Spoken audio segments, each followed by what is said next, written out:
Hey everybody, this is Rydo and we're back to Hearthstone. Today is Monday, April 15th, which is, I believe, the last day in the United States when you can file your taxes without getting penalized. So apply for an extension if you haven't done that yet. And not related to video games, it is also apparently the day that the Notre Dame Cathedral was set ablaze. It apparently is burning right now. Very, very unrelated to video games, other than the fact that I believe there's an Assassin's Creed game where you climb around it. Maybe some other games were around it. We got some other daily quests for the Rise of Shadows, so I may be a little short. Also, we have a watch and learn, so let's see if we can start with that and move through the news, the video game news, of which there's probably not a ton. Let's see. There we go. Yeah, the weekend hasn't really had a lot going on. I believe on Saturday, storms were occurring and power was going out in my house, so I had to basically cancel all the recording of Castlevania Lord of Shadow 2 for that day, and then on Sunday I got back to that. It's such a pain in the butt playing a game like Castlevania Lord of Shadow 2 in 30-minute increments. It really makes you evaluate every 30-minute section and realize that there's kind of nothing in a lot of games. Lord of Shadow 2 is a great example of a Konami game / made by Mercury Stream that is really just stealing ideas from other games and not feeling anything like what you would expect from a Castlevania game. A comparison that occurred to me is this 3D game possibly something that would kill the long line of older Castlevania games? And I would say no. Unlike what Mario 64 did to Super Mario Brothers and Super Mario Land when it went through the Mario 64, it was a huge success and very popular. Lord of Shadows was not, and it doesn't have any consistency.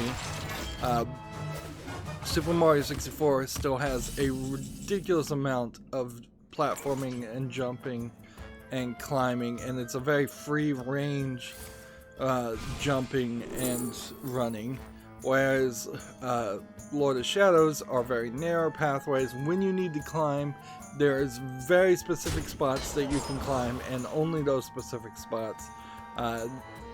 So you just don't have free range of motions.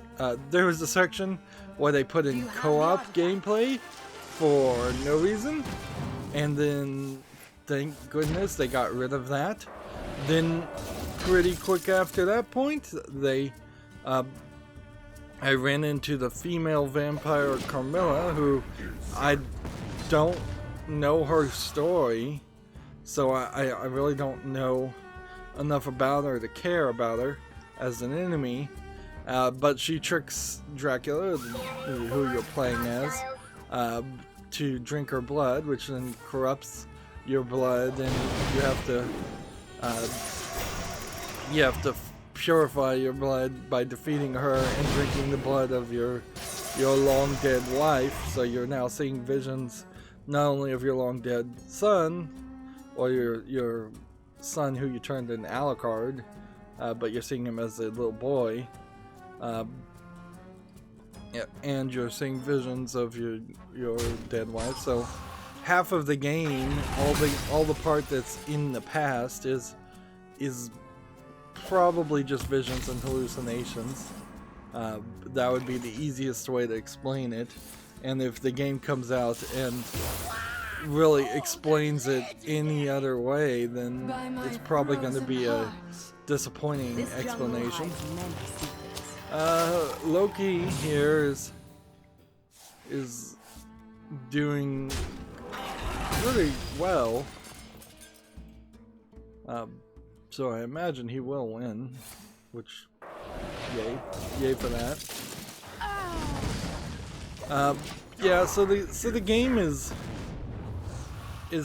also heavily leaning on stealth that is just gameplay code, I assume taken from the Metal Gear Solid series from Konami for no reason. There really shouldn't be any stealth in a Castlevania game. It would be a painful but slightly educational thing to do, to go through all the Konami games and start to think, like, when was the first bit of flags to realize Konami didn't care about making video games? Was it 10 years ago? Was it 20 years ago? Has Konami never really cared about games, and have they always put out a few good ones with a lot of bad ones, or 50-50? But you would think Castlevania is a big ticket name, and they wouldn't have just kind of experimented so much and not cared about having a real quality product at the end of the day. The budget is really oddly spent for the game. Like, there should be more voice acting. Dracula doesn't say anything during the game, and yet there's tons of pickups and storyline things that, I guess we're gonna just play mage class cards. If they had just had Dracula reading the scrolls, kind of like BioShock where you pick up an audio log, or if they had hired somebody who is less expensive to read the scrolls out loud, that would have had a lot more storytelling happen in the game. Yeah. So, in a weird way, this is kind of admits that I'm probably not even going to buy the DLC for $7.99 for this game. I don't think it's worth it. I think even if Lord of Shadows ends on a cliffhanger and you have to beat the DLC or buy the DLC to see more, the true ending or any ending whatsoever, I still think at that point I'm probably just gonna have a soft rage quit. And it's just not been a consistent enough experience for anything really. Like, no consistency as far as the gameplay mechanic, no consistency as far as the movement mechanics or the storytelling mechanics. There is also a point, I think, to be made that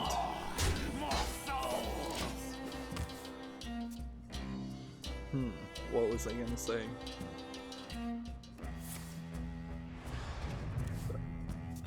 I forget. There was a whole train section that's rather forgetful. There's mostly quick time events where you're fighting a demon, and while fighting this demon, you're basically potentially going to be killed by another action that's occurring on the screen, and if you don't figure out the exact right thing to do, you just die over and over again.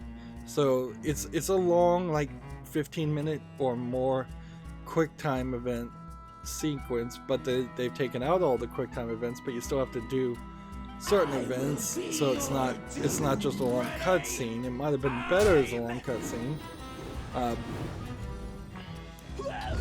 but nobody is gonna get through it on the first try. It's just not gonna happen. So nobody's gonna have a good experience with that, which is a problem. Pretty much anything new they introduced that would look cool then gets balanced out and ruined because there's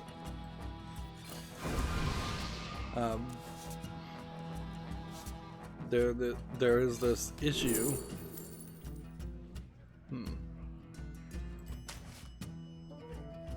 Okay. I could hit this, and then I could play. Mojo magic! Mojo magic!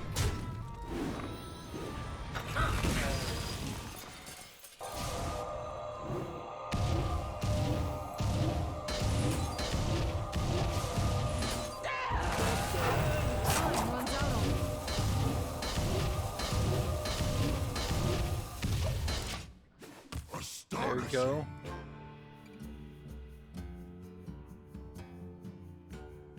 So yeah, I'm just, I don't think there's much more to say about Castlevania Lord of the Shadow. It's just not something that I think is a valuable game.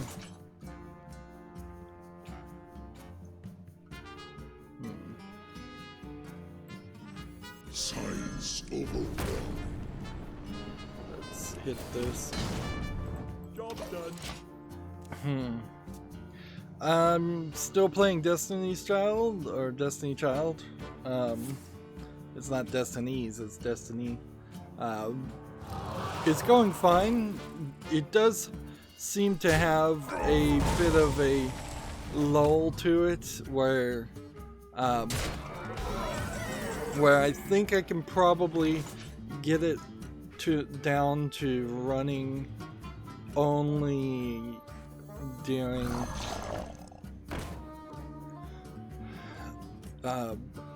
the day, and then have my phone relax a bit during the night and regain stamina. But it is kind of weird with the stamina because you are constantly getting rewarded on a daily basis with more stamina, which at some point is going to be above the maximum you can actually have.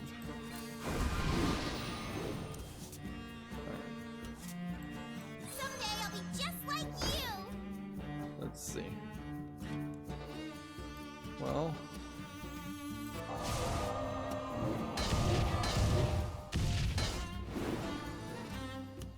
let's just go ahead and play this.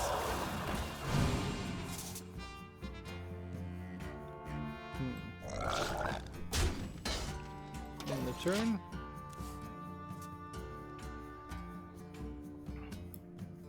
So yeah, there's really not a lot to say more about Destiny's Child though. It's a game like a lot of gacha cell phone games that will just keep on going. It's going to be just a lot of grinding and continuing to try to build things up. Alright.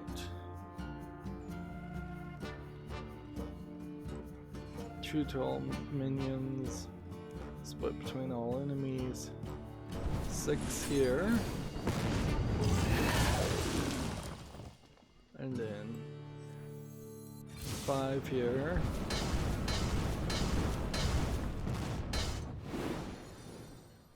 And then play this. And then attack here, I guess.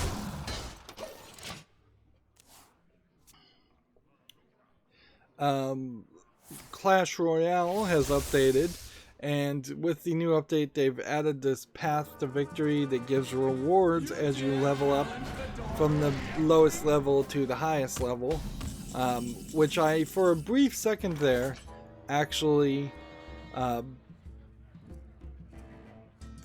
got to a point where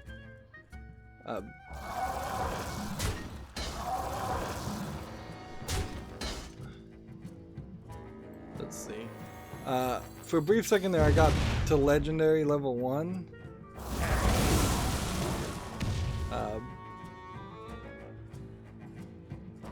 Twin spell, destroy a minion, summon 2 minions of the same cost to replace it.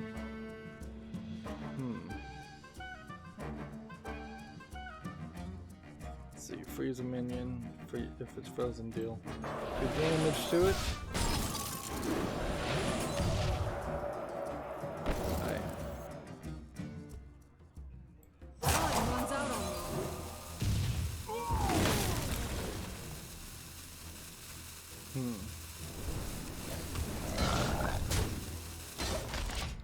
Yeah, so for people that are high up on Clash Royale, I'm sorry, I'm getting distracted here.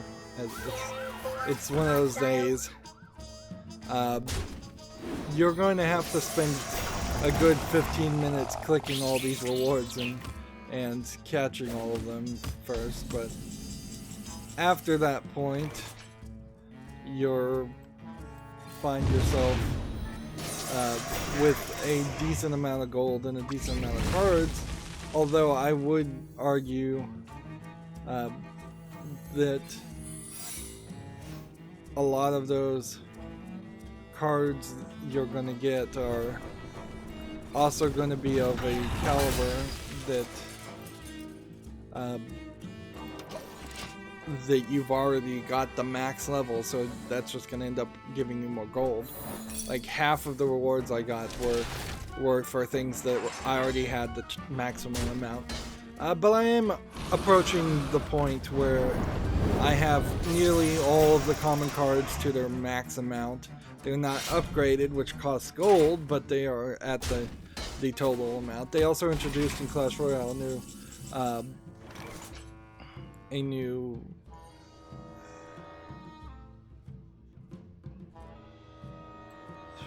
what would Science overwhelmed.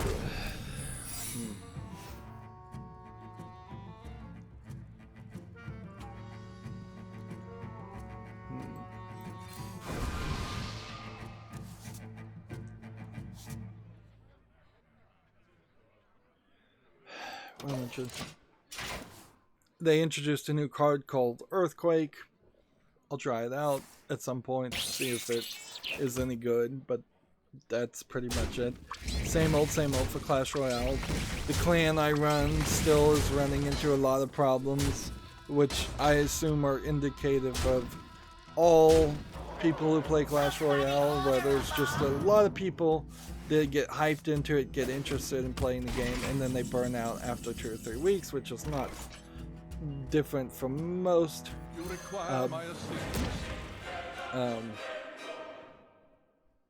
Let's see.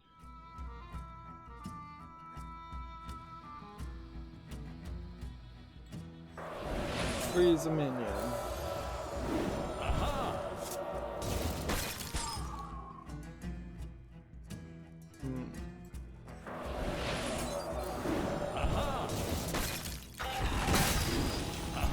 Job done. So, yeah, it's kind of a game, Clash Royale, where I'm almost at the maximum, and it's still pretty difficult. I wish they would get rid of the clan wars. Twice now, there's been so few people participating in the clan wars that we've not even been able to make it to the war day, because you have to have 10 participants, and we're averaging about 12 out of 50 members. And I suspect that there is a decent amount of people in my clan that I can't easily identify as people who are playing enough so that I don't catch them out for not playing at all, but not playing enough to really participate in a bigger way.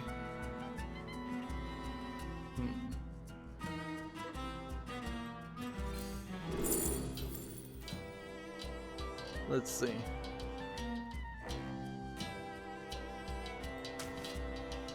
Counter spells. Freeze a minion and then Runs out on me. freeze it again. Do 2 damage on it.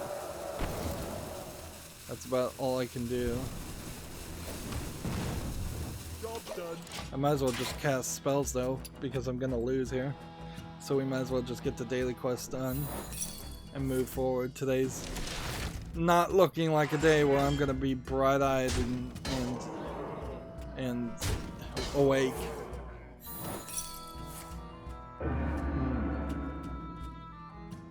Yeah, that is definitely an issue of just I'm never really certain how many hours of being awake it takes until I actually start waking up.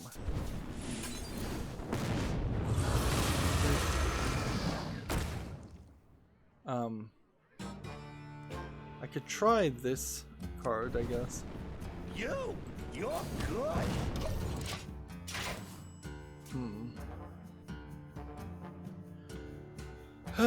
So the first game we have on Steam, as I'm losing here,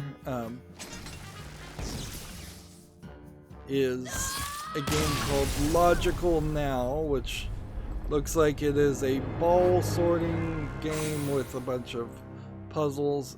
If there was something around the edges, I'd feel a little bit better about it. It seems to just not be visually attractive enough. I wouldn't go as far as to call it an extremely low effort game or anything, but they also want $16.99 for this game. That is ridiculously expensive. On that price point alone, there's just a lack of reality. So I played 36 cards. I guess at this point we'll just play Paladin. That was what was winning. And that should be pretty much all I need to do. Next we have a game on Steam called Horse Riding Tales. It's already mixed. I will fight with honor. I feel like I saw a game like this before, and one of these would be a cool idea, but this one looks like it is probably just a cell phone port. There is certainly a question about, would anyone actually bother to make one of these highly girl-centric, girl-targeted to games in good quality? Because we really have not seen anything like that. Maybe a couple Barbie games are at the medium level of quality at best. This game is free to play also, in English only, which that certainly puts a spin on it. If you were going to make a young female-centric game on Steam these days, you probably should try to go for a worldwide market, and if you try to go for a worldwide market, then it becomes very strange. While I'm sure Barbie sells pretty well around the world, I wouldn't be surprised if it doesn't sell that well. I would be surprised if in many countries there's nothing like female-centric as far as that. Like Frozen probably sold pretty well, but yeah. So I would argue, as far as young kid-centric games in general, is if you should just don't highly focus it on being only for boys. That's probably the best way you can do that. Just try to reach an equity in your fiction. If the Power Rangers, for example, threw in one more female character, it probably wouldn't be a bad idea. Whereas Who knows? Maybe maybe the most recent Power Rangers are all females for all I know. But in the old days, there was about 6 Power Rangers and 2 of them were female. So if they had gotten it to about 50-50, that would have been a little bit better. And it's better. It opens a better storyline, certainly, if you have more romantic options of some sort, or female characters in general. I guess a Sailor Moon game or any of those magical girl shows would be a great way to go as far as young female centric video games, but oddly there aren't any games like that. You could easily make it without even having to do a license, quite frankly.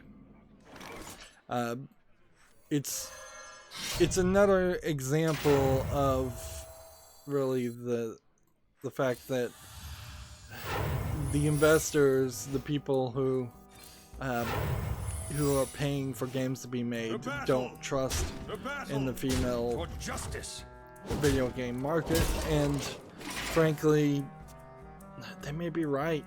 They may be very right about that too, since women tend to be more sociable. Playing video games indoors might be something that's done less by even the youngest of little girls compared to going and hanging out with our friends and socializing. Well, that's kind of speculation. That's always the problem with girl games, though, is that there's no hard evidence and there's no desire really to find any hard evidence. And for all the SJWs in the video game industry, in the video game journalist industry, nobody seems to be willing to do anything that is for young females. That they'll do Tomb Raider and basically just turn, and even the Tomb Raider reboots really just turned Lara Croft into a non-character, which was definitely problematic. For justice. They turned her into a non-character and an undesirable character in some instances. The battle. Job's done. And yeah, with the whole Mortal Kombat thing is still where it is, where as I understand it now, the developers of Mortal Kombat have come out and said that the way they were depicting the female characters in all previous Mortal Kombat games was disrespectful, and now they're finally going to be respectful by cladding them in way more clothing than the male characters, and basically burqaing them, which is a ridiculous stance, certainly, to make, and it is also a catch-22, because if your fan base agrees with you and says that all previous Mortal Kombat games were disrespectful to the female fictional characters in the game, then they have no reason to buy your new game anyways, because your new game is not going to make up for what now is this retroactive disrespect that you've been doing for decades. So it's a lose-lose scenario, argument for them to make.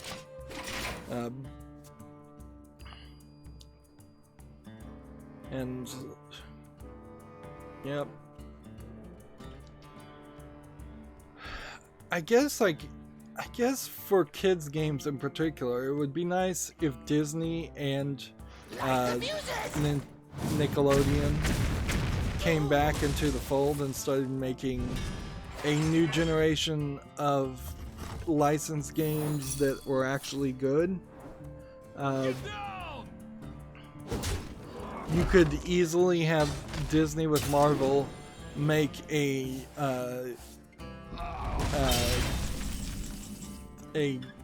Spider-Gwen centric Spider-Man game, and that would be easy enough to do. In fact, you could easily have 3 different licensed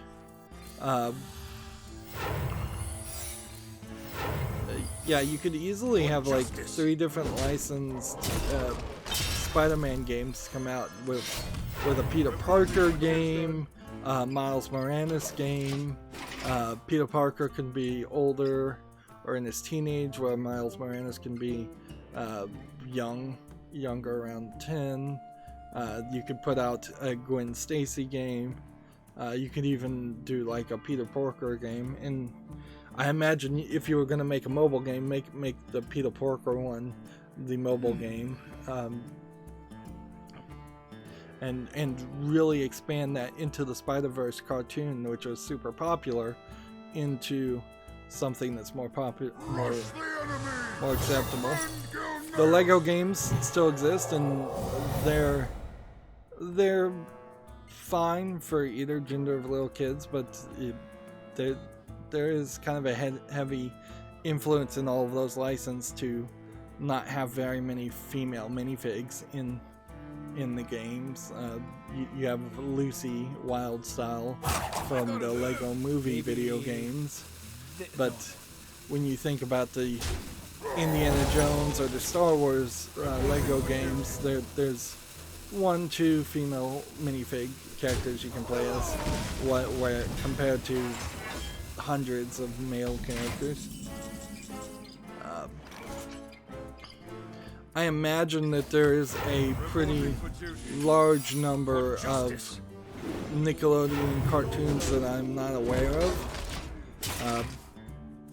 that are happening in like kid Disney cartoons that could be happening, and mostly as far as little cartoons that could be turned into video games, Netflix is the only one I've seen, and Netflix did that Carmen Sandiego reboot. It changes who Carmen Sandiego is a lot, but there's really no good reason why there shouldn't be a video game tie-in to that. They also have She-Ra cartoon that a lot of people don't like, and the animation seems to be terrible. But I'm a little surprised Netflix hasn't tried to license that also.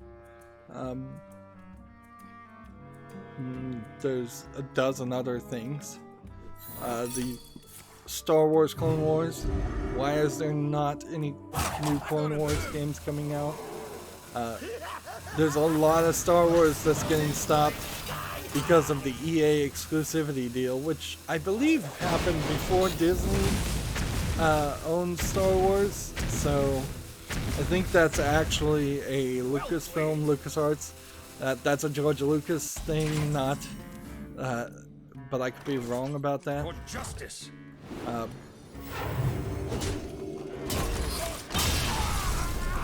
So, but because EA is just sitting on things, there's a lot of non-EA style games that could be getting made and used around Star Wars licenses in particular.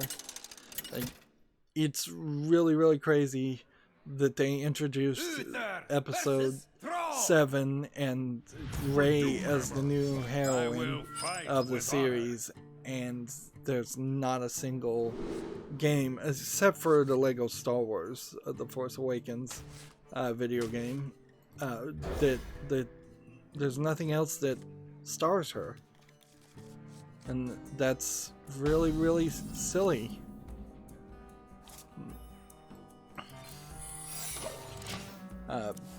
Meanwhile, the thing I'm not talking about is Star Wars The Fallen Order, which seems to be like it's a first-person For justice. Single player story game.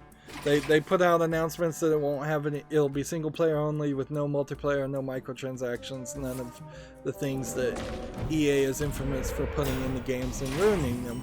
And then apparently EA wanted to be patted on the back because of the fact that they're saying it's not going to have any of these things in them, when in reality they've put out a trailer for a Star Wars game. Good for them. They've canceled like 3+ games at EA that were Star Wars games. I wouldn't be surprised if this Fallen Order is heavily reliant on a lot of the work that was done in the background of 1313, if it even comes out at all. And who cares if I'm not so oblivious to think that EA couldn't list a number of terrible things in video games and say this game isn't going to have these terrible things, and then they'll just forget to mention the one thing it does have. So my speculation, well, my first thing to say about this is hype. Don't get on the hype train. This game may very well suck even without having any anti-consumer elements in it, but my speculation is this is also going to be a straight $100 game, or an attempt to push it above $60 games. So I'm suspecting, however they do it, there will be no way to get this game for $60. So it'll be $70, $80, or $100 straight out of the board. And then I imagine it's going to have like 6 or 7 microtransaction DLC elements to them. So yeah, it may not have it might not have microtransactions, but I bet there will be $20 or $30 DLC game parts, and if there is a season pass, it's going to be like a season pass for double what it normally is. So I wouldn't be surprised if we just see all the prices higher and suckers falling for that. The same was true with Borderlands 3. Is like Borderlands 3 right now is just trying to get people so hyped on that game. We don't know if it's a good game. I hope it's a good game, but I don't know. So now is not the time to be pre-ordering it, which I don't even think you can do on the Epic Store. That's an interesting question, certainly. Can you even pre-order Borderlands 3 on the Epic Store? But yeah, don't fall for the hype. Don't fall for shenanigans and such. Like, we haven't gotten any kind of idea or promises on Borderlands 3 also that it isn't going to have microtransactions or something in it that wasn't present. Borderlands 2 was very, very close to having microtransactions in it, and it's pretty obvious that that's the case. I'm gonna play this. Time's up. Let's do this. There we go.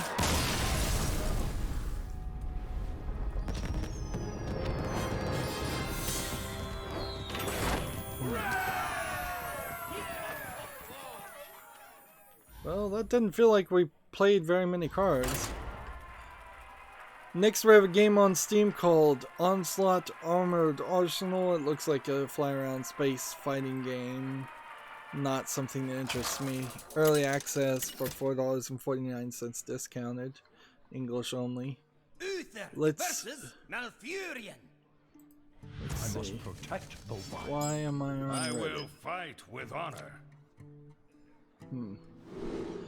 Okay.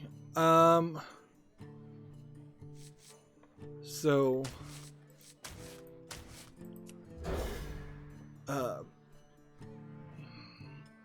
Xbox chief, I believe, put out this Xbox Insiders forum called the Ideas Hub, where they're soliciting ideas for things like how to improve the game bar and Windows 10 even better. What's the difference between Idea Drive and Xbox Requests? Generally, they've just made a subreddit for suggestions. One would probably not want this on Reddit, but apparently they don't seem to care. I would just think that a corporate forum somewhere would give you better control, but the thing about Reddit that's funny is that it has become so corporate that you're really not in a position where it makes a lot of sense as a corporation not to just have your forums on Reddit. And Reddit is, I feel like, doing a lot of secret actions in the background to destroy all other forums on the internet. So leaving places like 4chan and 8chan out for a second, even things that spring up as a counter to Reddit immediately get attacked by people in the mainstream video game media in particular, but media in general, as being these places where ultra conservative Nazis are all going, which I guess is in part true, because if you are going to make a forum that is really about free speech, where Reddit is totally not about free speech, and it's gotten worse and worse over the past year or so. I've started to notice that it's like everything on the front page feels like it's a paid ad. Everything feels like it's not usually just naturally bubbling to the top because people are interested, but instead it's just being shoved in your face. So it feels a lot like the Russian like trolls that put and propagate stuff on Facebook, except for instead of having a political agenda, there's just this corporate agenda that's happening. And maybe that's just a little too tinfoil hat, but that's what it feels like to me. For justice. Job's done. Meanwhile, as a small-time YouTuber, there's nothing that I can do on Reddit that lets me become part of a community, really, or that lets me in any way improve what is my business, since YouTube is my business basically. So because they have these rules in the general rules of Reddit that are supposed to apply to all the subreddits, that you can't no business propagation, no advertising, nothing like that, and yet the big corporate influence certainly gets away with that all the time. Hey, we have a new thing. Interesting. I hadn't even noticed this until this point. It's such a waste that it is such a incredible waste that they have people animating all of this and play. and doing all of this. It's just kind of ridiculous.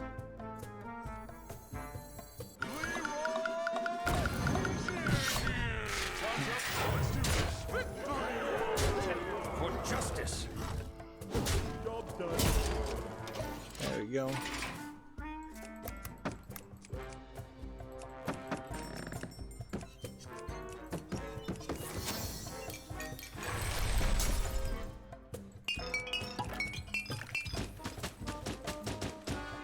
So yeah, more things to click on.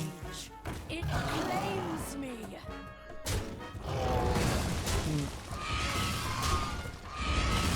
So yeah, I don't know what you can do about that. It would be weird. It's weird to even maintain my Discord, which nobody's gone to since I set it up, basically, at all, because now Discord ties into this video game launcher and this video game site, and so they've changed their business model, and I'm not sure I want to be a part of that. And let's face it, I don't have enough fans for it to really have my own private forum. Anyways, so there almost certainly would have to be some small YouTuber subreddit forum or something, and anything that takes you away from anything from YouTube is just going to be a problem in general. So it's just mostly YouTube chat. It would be nice if YouTube actually had like a forum per YouTube channel. That might be an interesting idea. I don't, depending on how they implemented that would be the big if there. But yeah, that would be a slightly cool idea.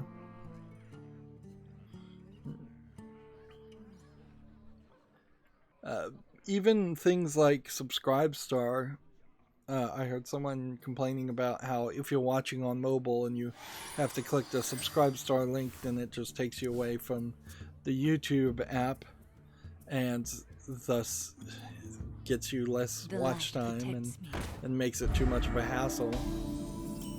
And of course, YouTube is not going to do anything to make that a better experience, because they want you to be miserable if you leave the YouTube options.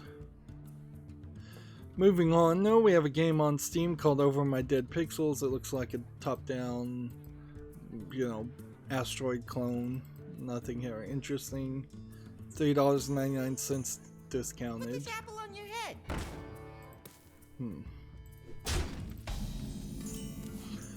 Gamma Sutra has an article here. Xbox exec: game streaming competitors like Stadia lock content. This was published April 12th. This is arguably, potentially at least, the last time they would ever be able to make that claim, though. Let's just be honest here. Job's done. At any point during E3 or even tomorrow, Google could announce a huge amount of lineup with the Stadia and a huge amount of compatibility. So it almost shows a lack of So many confidence as far as this Xbox exec, which I think they're attributing to CEO Satya Nadella. Yeah, Xbox in particular is kind of the last one to talk about a lack of content, because while the Xbox has a decent amount of content, if you include the backwards compatibility, they've been struggling to release good first-party content for this generation. And they've not really had any exclusives of note. Whereas I would argue for the PS4's problems of censorship and such, they still have more Japanese kind of exclusives going, and Nintendo has way more first-party exclusives and other things. Got something to hide?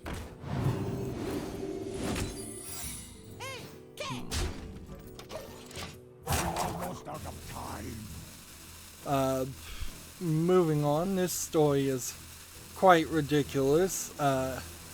In lieu of hosted forums, Epic wants devs to link to their external communities. So they're saying straight up there will be no in-store forums in which Epic would act as a middleman and ensure that there's some level of fairness going on as far as maintaining and controlling the moderators on the forums. So here's the difference between an Epic Store, the Epic Store is saying, no, you just make your own forum on your own website, which then you have to host and you have to moderate 100%. First of all, there will be no global spam blocking amongst the different games companies and their different home forums. They will all look completely different. And if somebody posts a forum going, this game crashes all the time, this game is buggy, and the game actually does crash and the game is actually buggy, if somebody puts that post on Steam's forum, Steam sees that at least. I still think probably give a lot of deference and a lot of power to the game developer to delete forum posts or lock forum posts at the very least. But Steam sees it. There's a third party involved. There's some record being made. There's actually some evidence being made. If somebody puts a comment that this game is buggy on someone's private forum on their own website, you can just automatically have that deleted. And there's no third party that's going to see it, that's going to go to the back for the consumers. This is opening the door as wide as possible for corporations to abuse people with legitimate complaints or concerns, and just curate their forums to look like they are amazingly great games and that there are no problems whatsoever. And inherently, it doesn't matter, it shouldn't matter to game developers and publishers that they're getting a slightly better cut on their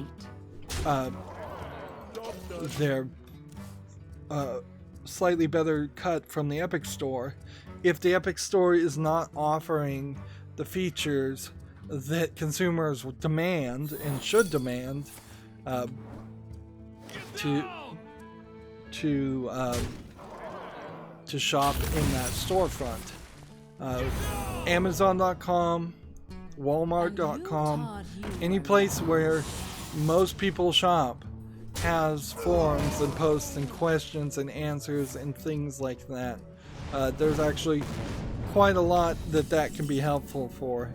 It's good for business, but that requires people to have a long-term view and not just a bunch of moderators that will run the place like a dictatorship and be butthurt by every complaint.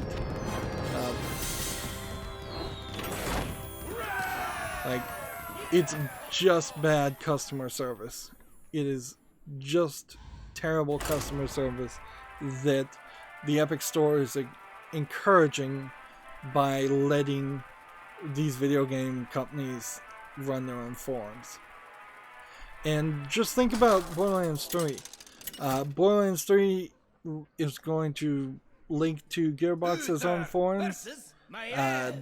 I don't think for a second that Randy Pitchford isn't gonna potentially be on that forum all the time, like curating it and censoring it like crazy. That sounds exactly like something Randy Pitchford or somebody working under Randy Pitchford more likely would be told to do. The light protects me. Randy Pitchford tweeted about 100 tweets, and I didn't talk about this, praising the Epic Store.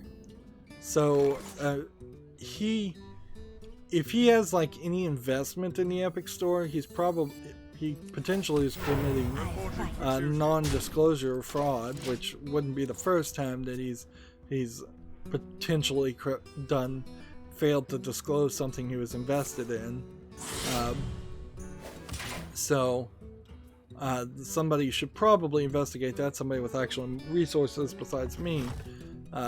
But he is pushing the Epic Store really, really hard and saying it is better in so many ways that it's provably not better.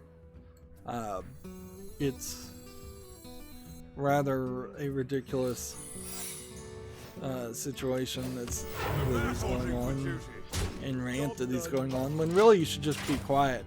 Like, Randy Pitchford's first and last move should always just be shut up. Like, if he wants to go on stage and do his little magic tricks and speak then, maybe then, but even then he wasn't very good as a announcer. He really should just be, maybe he's great at running the business day to day, but he is terrible as far as the forward face of Gearbox. I don't know if I said this out loud, but seriously, I heavily believe if somebody could run a business, if somebody had the experience of running a business before, and could get the money, I feel like you could pretty easily start a new video game company and hire a lot of former former Gearbox employees and just start one across the street. Like, I know there's already a couple of video game companies in North Dallas, but I think that there's probably a decent opportunity to just hire out employees that don't want to work for Randy Pitchford.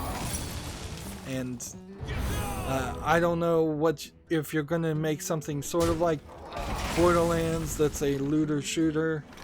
You probably wouldn't want to do sci-fi, and you probably wouldn't want to do fantasy, so my guess is you would want to do something maybe more modern day in a strange environment, like under the water, or fantasy under the water. Go like with an Atlantis theme or something.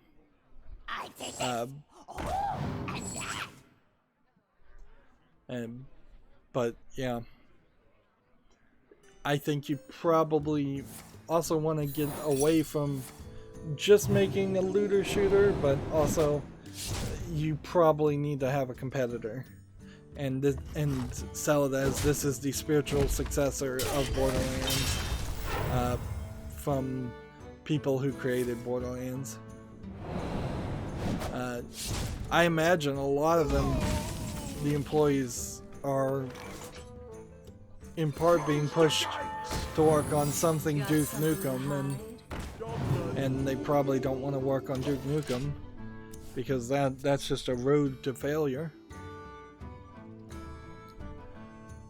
Moving on, we have a game on Steam called Pepazix Cities. This looks like a just lower than average city simulation. I don't see why you would want to play this over City Skylines. It's early access, $5.09. I don't even know if City Skylines in comparison is the game to beat as far as City Sims, or maybe this SimCity even. I don't have enough man. There we go. Next we have a game on Steam called Devil Shaft the Tower, which is dark to hide the fact that it's bad textures and it's just an asset flip hack and slash platformer from the best I can tell. Just a bunch of random assets in it. They want $5.09 discounted, and it has a bunch of in-shop things on sale to rip off people more. Next we have a game on Steam called Buckler 2, which seems to be like a paint the ground a different color Super Meat Boy kind of platformer. Let me think. Yeah. Is this a single player game? This is $2.99 discounted, single player and multiplayer. I don't think I like the visual assets enough, and it seems like it's got guns in a platformer, which seems weird, and it just seems way too busy with a lot of repeated art styles. For the crusade! Reporting for duty. So yeah, let me see if Buckler 1. Well, this developer hasn't even made a game called Buckler 1. Apparently it was originally titled Rose Fury: The Golden Plains.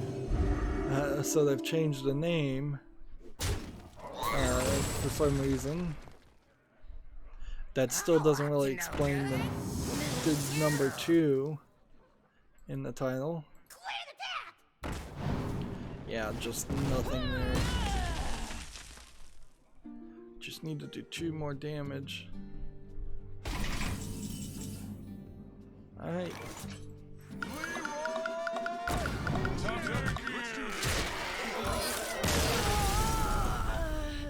Let's see. Next we have a game on Steam, as we're moving up the rank to rank 13. Rank 13, nice. We have a game on Steam here called Maya Return to Lost Island, which looks polished enough to at least be deserve a follow. I could easily suspect that this might be a combination of assets with not much of a game in it, or it might just be a little visually bad looking. First person adventure puzzle game. Let's see.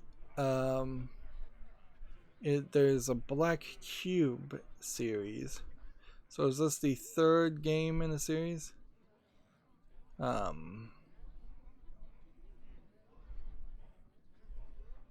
Let's see. Funded by Kickstarter. Interesting, lots of English language things. So if a Space Adventure Remastered Edition and Catafif. See, I remember looking at this game and it was mixed, and it's still mixed. And then this game also is mixed. This Catafif, the Kunchi experiment.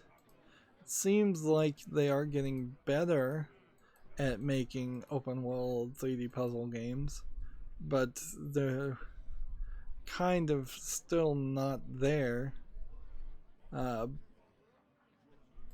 So I'll put it on a follow list, but I would really have to be scraping the bottom of the barrel for Myst-like games, which there's still several Myst games I haven't covered, so I'm not at that point yet where it would make sense for me to try and find a replacement for the Myst series. But that is definitely going to be a hard search. Also, trying to find something that's as good as Myst, not made by the creators of Myst and Cyan Company. Shall bring victory. I will fight with honor. So the day will eventually come where I will scrape the bottom of the barrel for open world 3D adventure games. But that may very well be several years off. Guess I might as well just play this. Next we have a game on Steam called Steel Fight. It looks not visually attractive enough. It kind of looks like MS Paint art, painting, no shading basically. Also there's foreground elements on top of background elements. The background elements don't look great either. The foreground elements are going to get in the way of what is a fighting game, a sword fighting game. This is $2.99. For Honor probably is the game that has so far gotten the closest to being a good sword fighting game, and it's still not anywhere close to really being a good fighting game in my opinion. Next we have a game on Steam called Levers and Buttons. That last game not making it to the fall list, by the way. Levers and Buttons. This feels like it's a VR game. Like actually I don't really, yeah. Looks like it's a VR game where you're controlling another character. I wonder. Or at least helping the other character move around. It's 25% off for $7.49.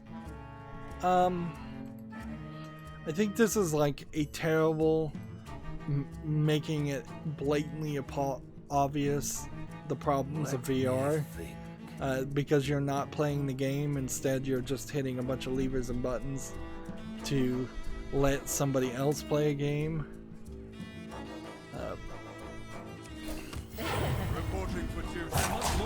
So yeah, I feel like playing a game like Levers and Buttons would really just make you regret having VR, and inherently I think if I had VR, that would be my main experience, is just regretting having spent so much money on a VR headset for what little amount of content there is.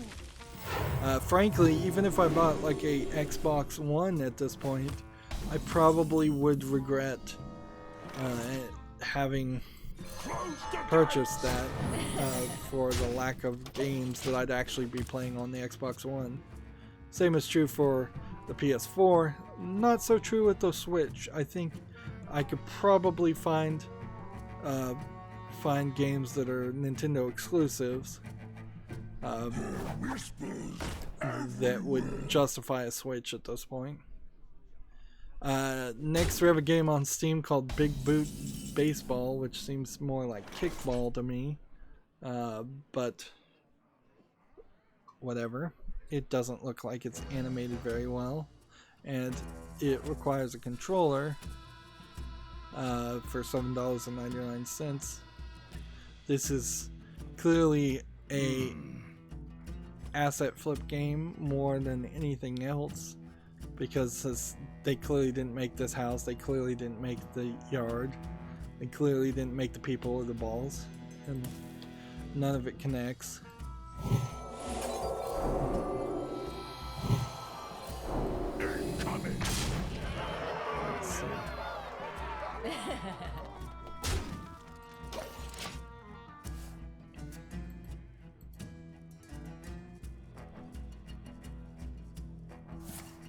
Let's see.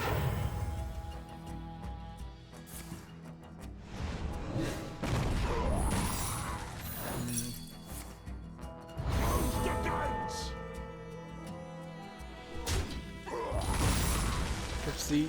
TechRaptor has possibly a better article about this story than what we were talking about on Friday. Take-Two and Rockstar Pinkerton complaint dismissed. Take-Two and Rockstar have asked their lawsuits against the Pinkertons be dismissed, as the defendants have withdrawn their cease and desist letter, which was sent last year. The original letter was sent in response to the use of the Pinkerton Detective Agency throughout Red Dead Redemption 2, blah blah blah. Blah blah blah blah blah. The part here that I think better explains this, and this wasn't being mentioned in the articles we saw on Friday. As of right now, it seems likely like that will likely be the end of it all, with all three companies involved backing down. So they all backed down, which was not the impression I was left with before. Before, I very much had the impression that the Pinkerton Detective Agency was still moving forward with their lawsuit, and yet Rockstar and Take-Two were dropping their countersuit. So, yeah. Now it makes a lot more sense. I figured that was what was happening, I just couldn't find any evidence to that case. Gematsu has an article here. Takamiki Memorial Girls Side 4 announced, which I suspect it will be a visual novel. Platforms are not announced. This is kind of some old school 70s anime style here. Yeah, bring back the old way of animating things. This is probably a female character dating guys. Yeah, Otome sub-series of the Takamiki Memorial Love Simulation game series. The latest entry in the series, Takamiki Memorial Girl Side Third Story, launched for the DS in Japan in 2010 and PSP in 2012. So it's been quite a long time, too, since a game in this series has come out. I am just doing terrible at finding secrets. This is just bad.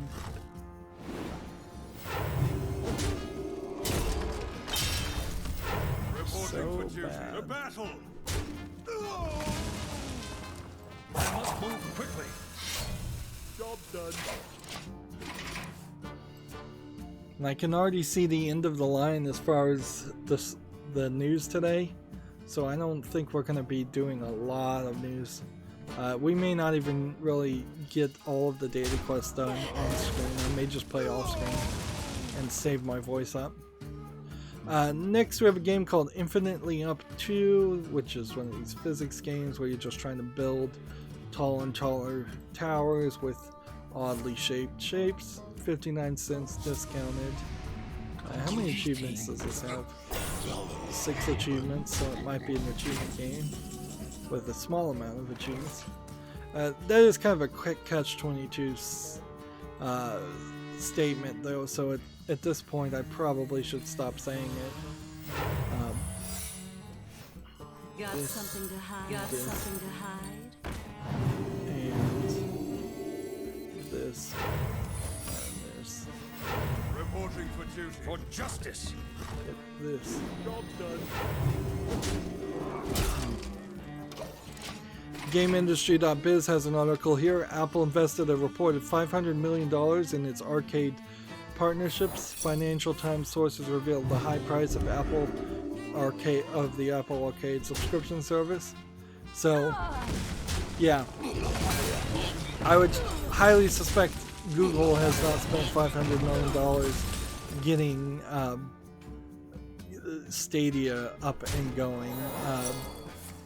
That being said, what may very well be occurring here is that Google is doing Stadia only because they knew Apple is doing Apple Arcade, or Apple Arcade is only doing Apple is only doing Apple Arcade because Google Google is doing Google Stadia. This might just be part of a long-running competition between Google and Apple. And I wouldn't be surprised if Apple tomorrow, which likely this would be the scenario, Apple loses interest in Apple Arcade very quickly, abandons it. I wouldn't be surprised if within a year of Apple stopping Apple Arcade, that Google Stadia gets shut down too. Because this may just be a case of they both want to be in the market if the other person is in the market, and that is that. this next game on Steam has some interesting looking art in it because there's a DeLorean.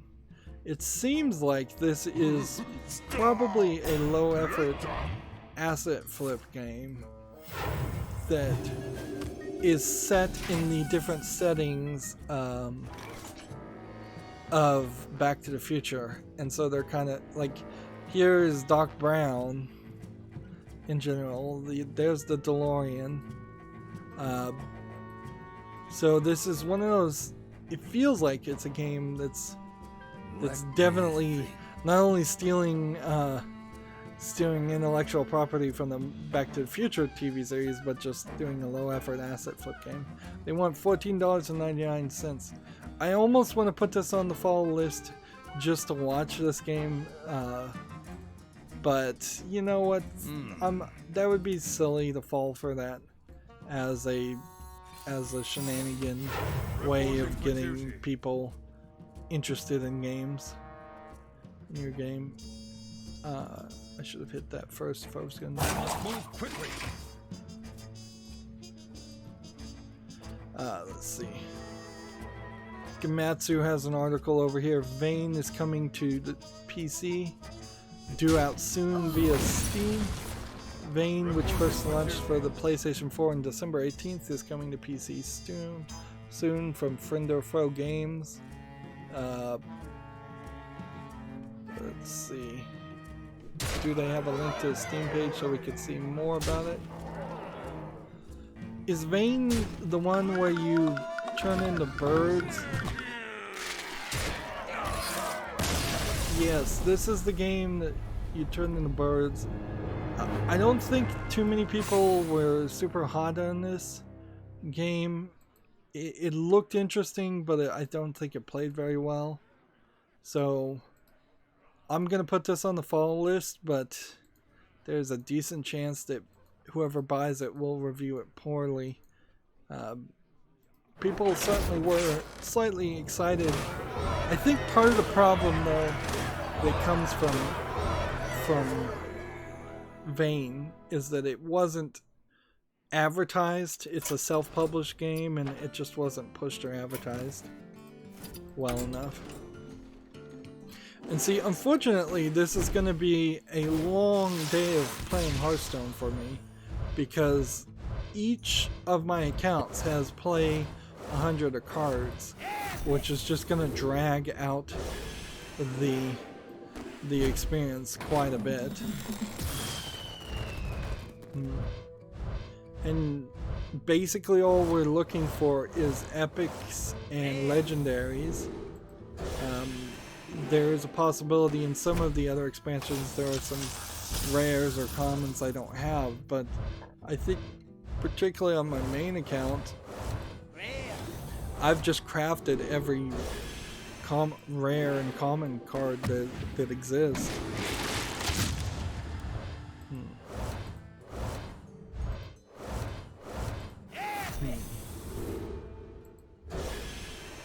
Possibly to my own demise.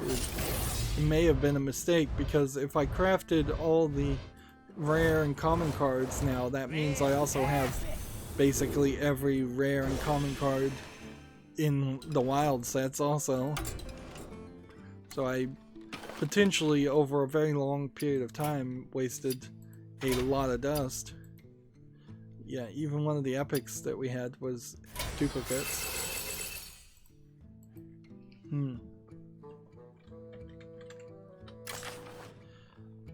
Man, I wish I had more people on chat, frankly.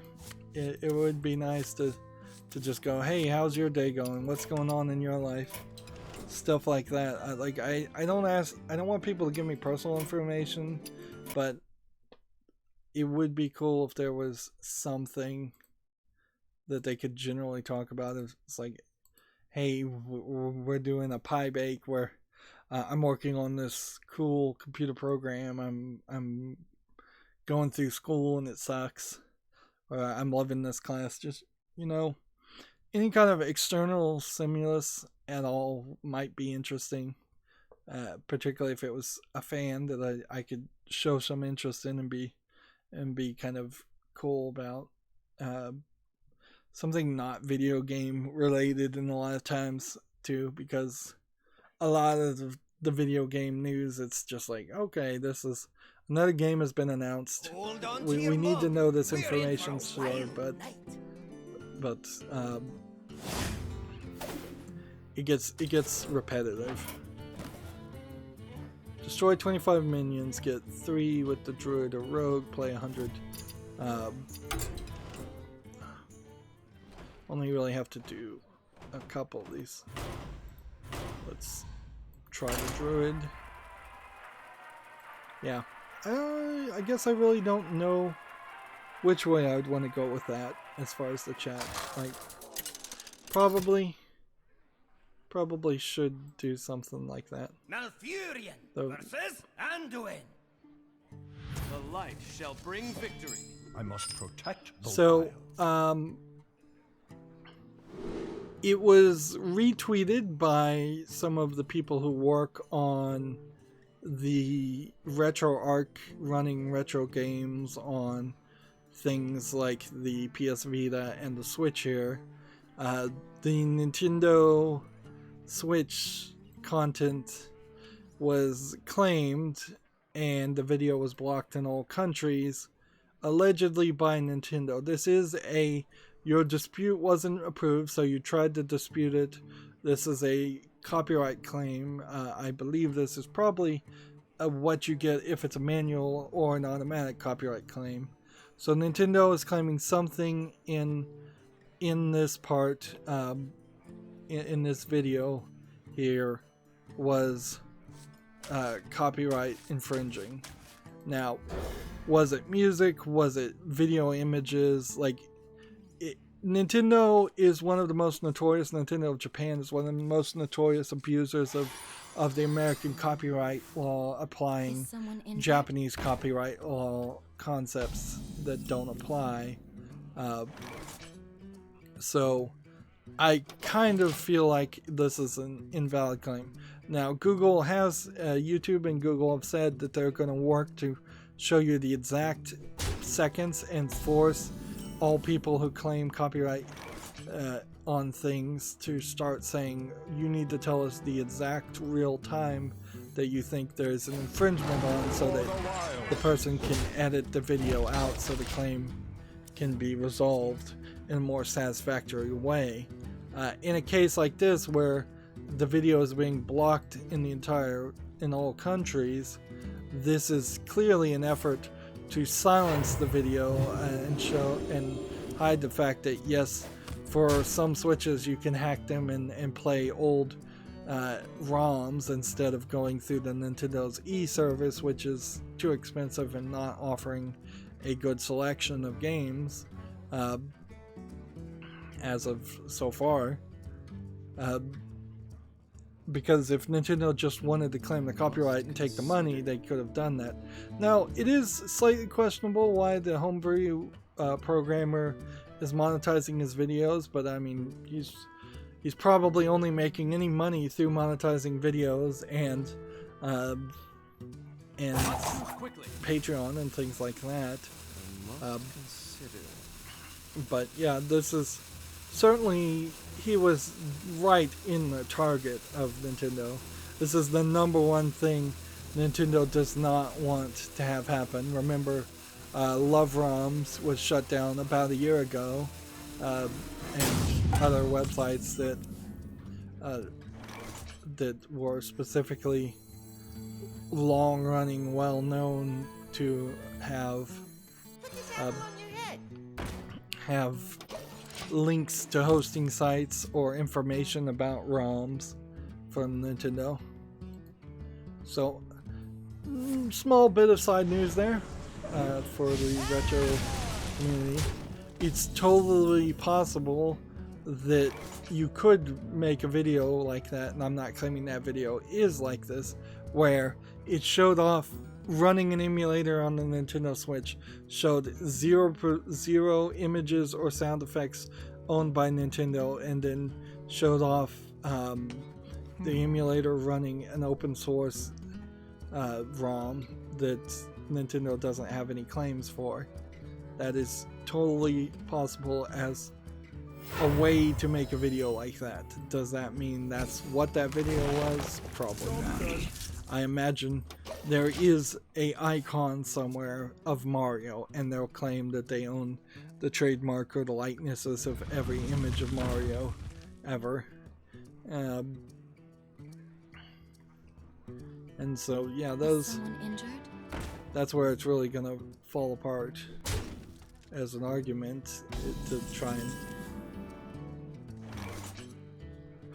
and continue that. He could counter notification and reject the dispute.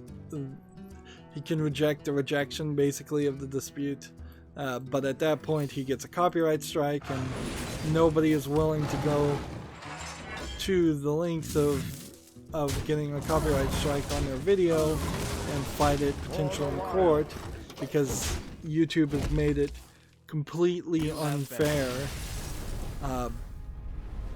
They've really made a completely unfair system. And YouTube never steps in and never acts as a mediator. So you rejecting their rejection really just means that then you're forcing Nintendo to file a legitimate takedown notice of some sort, whether it's a Google, YouTube takedown notice or a DMCA takedown notice, I'm not even sure,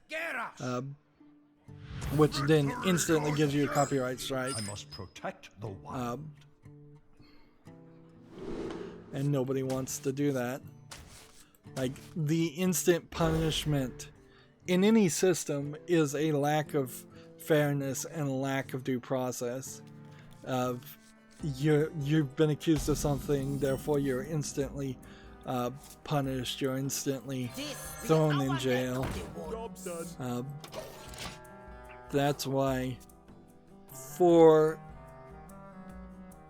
at least some instances, the way the bail and the bond system works is a unfair, unequitable treatment that should be gotten rid of, because rich people can pay these bonds and get out of jail, being thrown in jail before a court date is set, whereas poor people can be thrown in jail and held in jail in between the day their court date is set and a month plus later when it actually occurs. Where my trees at? But let's not get off topic. I'm trying to burn through this stream today. So next we have a game on Steam called Survirus, which is a bunch of shapes shooter. Clearly this is a mobile game that's been ported. It looks like it's trying to be like on the microscopic level, so you're an actual virus shooting other things in the bloodstream, although then the DNA strands are way too big, or these are not, these are corks or something. This is 99 cents and doesn't look interesting. Let's see. Try and kill that.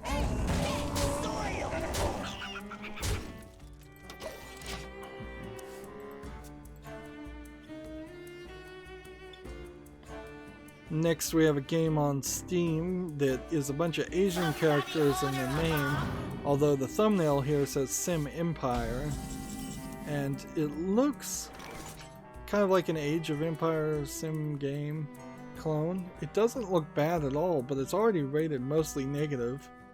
English was not supported at all. It's $3.99. I wonder if there would be any English languages. What?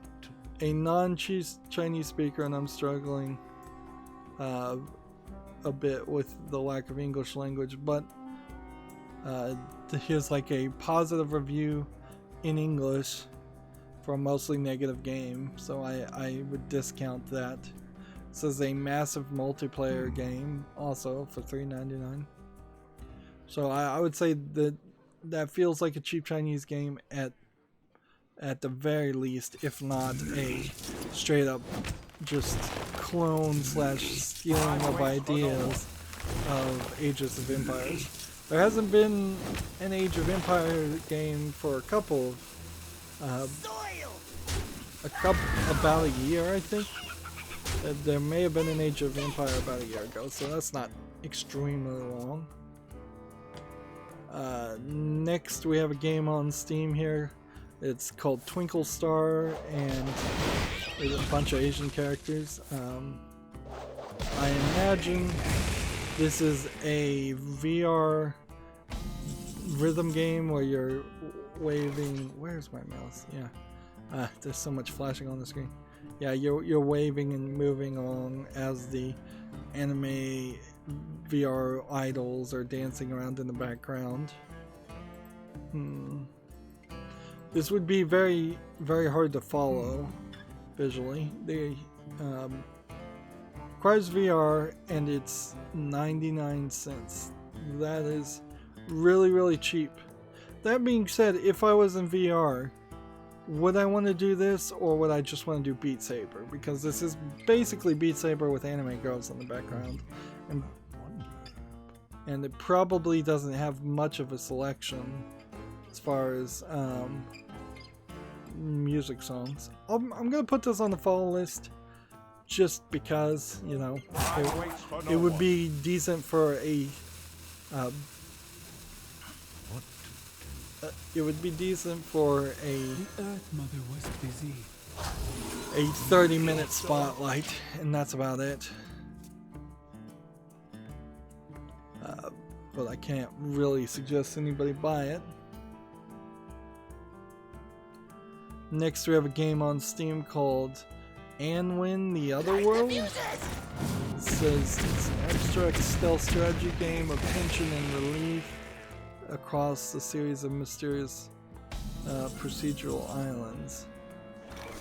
So is this some kind of hide and seek game? This seems very weird, but I like weird, so I'm gonna put this on the fall list. I'm uncertain about it. $11.99 discounted. I'd like to see some reviews. It seems like there's some kind of searching light that will go in different directions, and you can distract it to look in different directions, kind of like the Eye of Sauron, and you're potentially trying to trick it or make it look in a different direction or something along that lines. Let's see. Where my trees at? I wait for no one.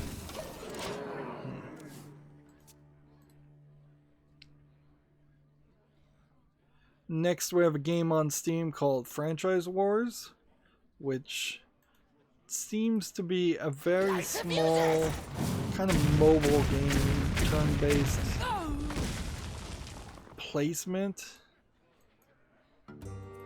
Mind if I roll need? It seems like it's like a McDonald's versus Burger King enemies fighting each other, but I think that's more of a just troll joke than anything else.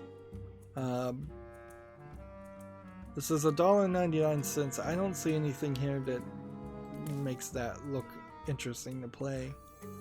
What to do? Here. Play this. And this.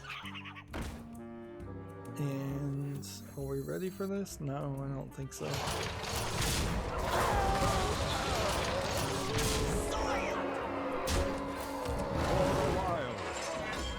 Job done.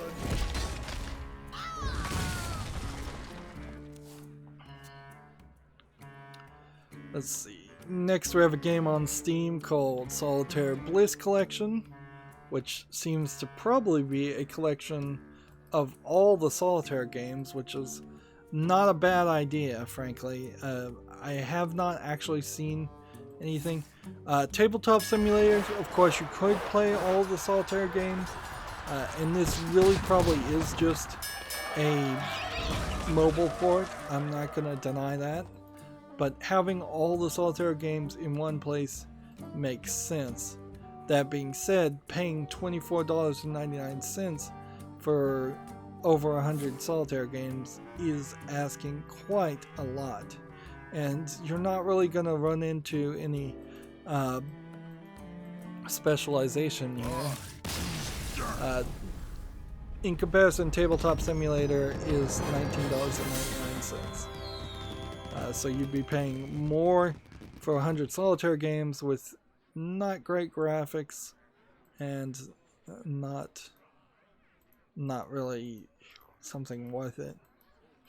Ideally, I'd like to see something like this for $10, and you can play it and link it to a mobile version on your phone. And Solitaire is like the #1 game that should be on cell phones or connected to cell phones with a win-lose ratio and just simplistic statistics like that. Because if you are playing Solitaire, you're probably going to play it a lot in a lot of different locations. Next, I'm not going to put that game on the follow list, by the way. Next, we have a game called Vasilis, which is a black and white squiggle vision style animation. It's half art style when somebody does this and half inability to draw straight lines. But this looks interesting in that it looks weird, and again, I love weird, so I'm willing to give this one a chance and see if people review it well. I imagine this is just a point-and-click adventure. It says it's a horror game. $7.19 discounted right now. English and Russian, which is a little disconcerting, but I'm willing to leave that alone for the meantime.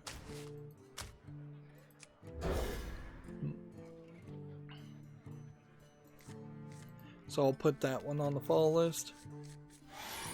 Next, we have a game called Digital Diamond Baseball Volume 8. This looks like a statistics-driven baseball manager game. These are the kind of games I would never be interested in playing. I don't know if there really is even a market for them for very many people. I'm sure there's at least a few out there. $14.44 discounted. English only, rated E for everyone according to the website.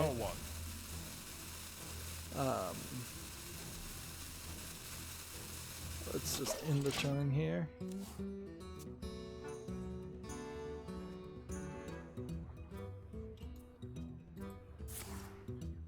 So, GameIndustry.biz has an article here. Superhot VR sells 800,000 units. Now, normally speaking, I would say 800,000 units is not a significant amount of sales. But I guess I'm wrong about that, because that is outselling the non-VR version of the game. Now, if I recall correctly, Superhot got given away or was in humble bundles quite a few times, so that there is potentially some reason for that to also play a factor. What shall we hunt? What shall we hunt? Let's see. Whenever a minion dies, gain 1 mana crystal this turn only. Well, that would give me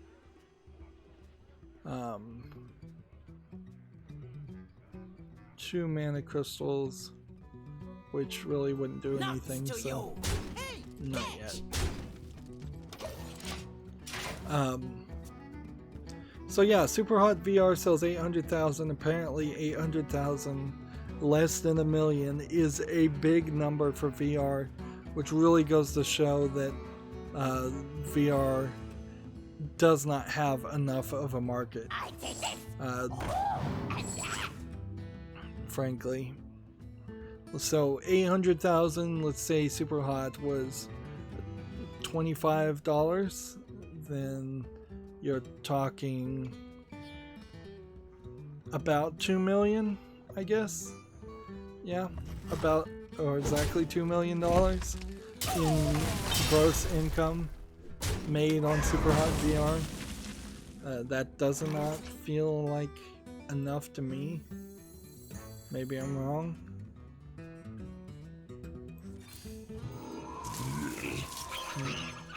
Got one. Got one. Let's see.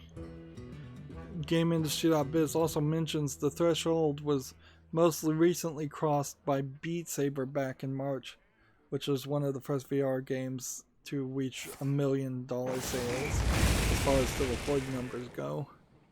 So yeah, Beat Saber is the biggest VR game available, and it's really only at $1 million sales, whereas a non-VR game I would expect to have much more than just $1 million. 2, 3, 4 million, 5 million. Maybe my numbers are off. I've still not really locked my brain into the right ranges for AAA games or in general, but $1 million seems low.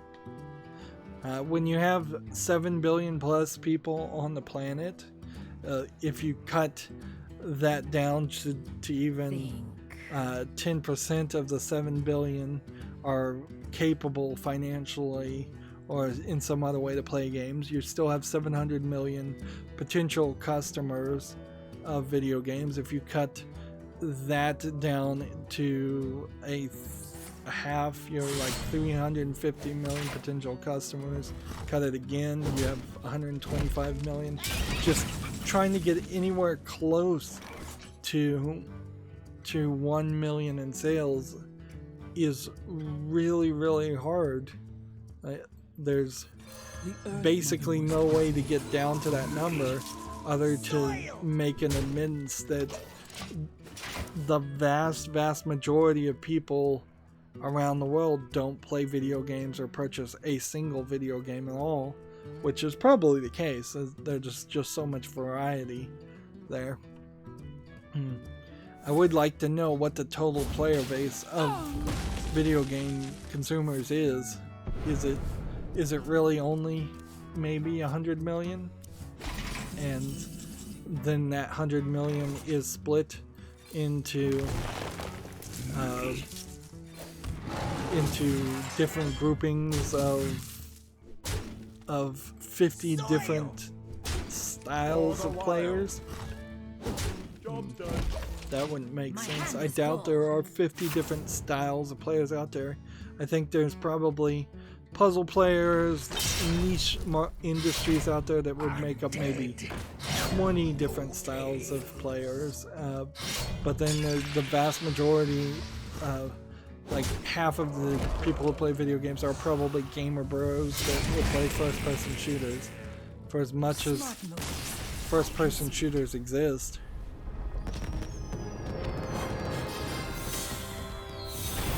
So yeah, that's definitely kind of a meandering, I don't even really know what to say about it story. Okay.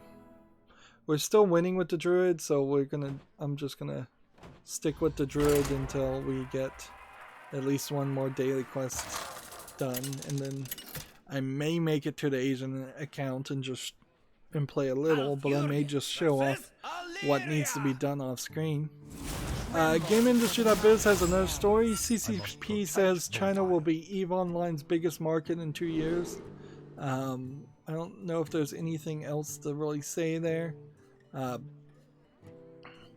The thing, I guess, to take from this, though, is that is with the assumption that China allows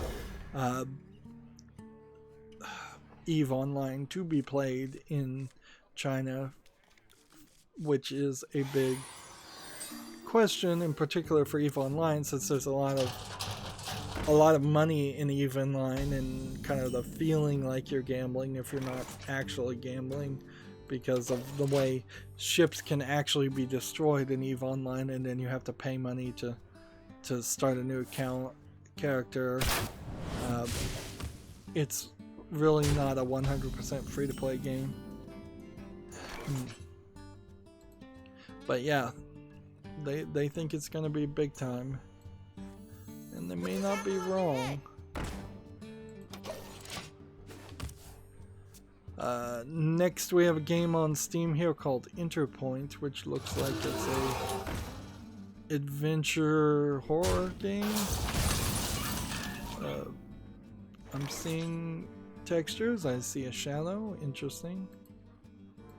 Seems like there's gonna be people and maybe monsters and transporting. This looks more than just a low effort horror game. This looks like there's actually something here to play, so it deserves a follow. Early access for $12.74. Why does a single player, yes, single player horror game need early access or a third party EULA? That is questionable, certainly, but alright. If I do this and this and then do this. What shall we hunt? What shall we hunt? I wait for no one. Hey, catch! Job done. So, Tech Raptor, if it wants to load up, has a review. One Finger Death Punch 2 review. I Mastered Kung Fu is the name of the article. It's just a review for the game One Finger Death Punch 2.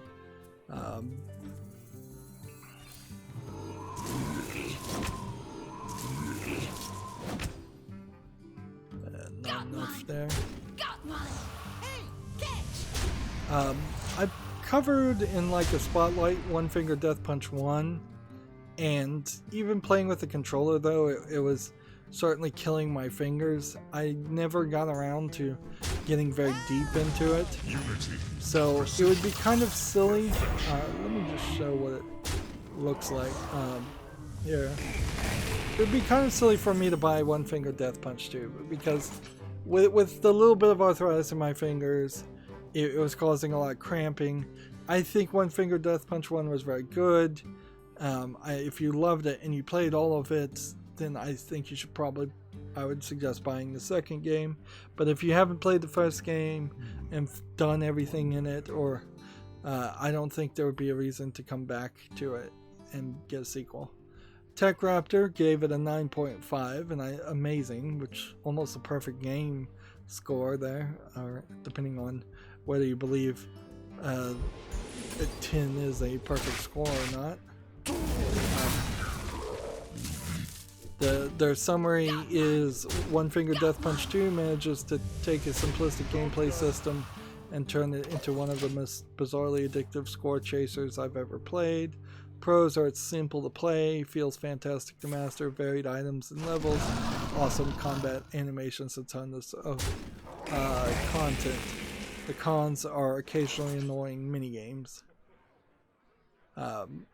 So yeah, I guess maybe for me, I could say put it on the wish list, and if somebody wanted to gift me it, I would be willing to do another spotlight on it, and I'd be willing to play it for that amount of time.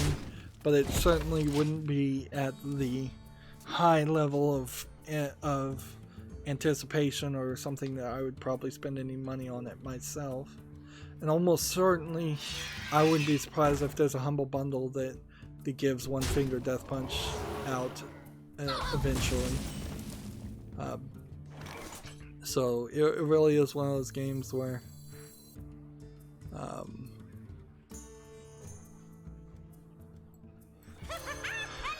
we would just not. I just really wouldn't play that far. Gamatsu has an article. Octopath Traveler is coming to PC June 7th, so we have a release date now. The PC version will be available via Steam and the Square Enix store. I almost certainly should get Octopath Traveler at some point when I start covering JRPGs. I think it definitely deserves to be in consideration, at least. Let's see. There's a Steam link. already for it, so I'll put it on the follow list. Or, you know what, I'll just put it on the wish list. Well, no, I should put it on the follow list just in case Square Enix does something dirty and puts out like a terrible version of the game. An Octopath Traveler compared to your standard RPG Maker game. The graphics look way better, way thought out, more polished. And that's a big deal.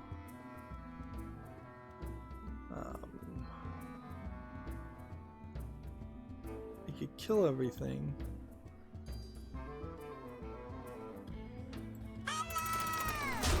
Got one.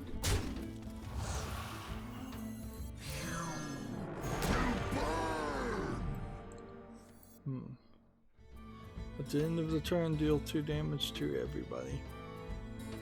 Time waits for no one.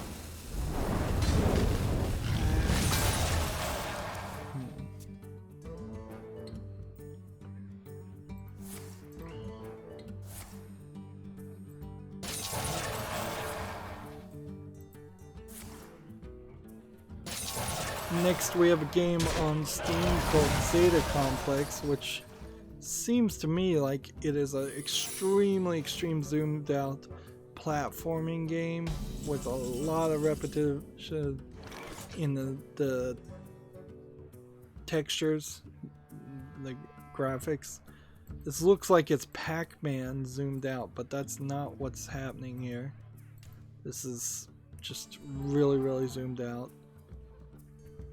Yeah, has some kind of mirror laser thing you're supposed to use. To early access, free to play. Interesting pricing for that game, but yeah, nothing interesting there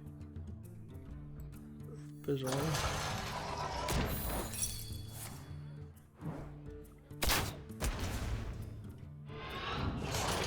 So amazing.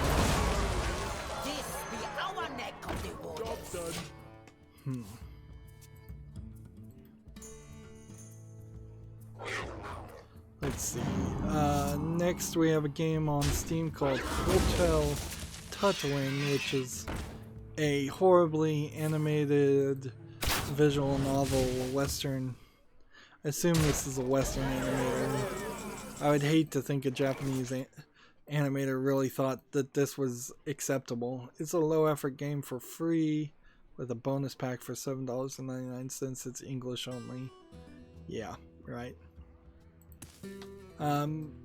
I'm still not sure if the slowdown of releases, the games being released lately, is just because nobody's gotten anything to release pre-E3, or if this is a case of Steam putting some brakes on garbage games being released.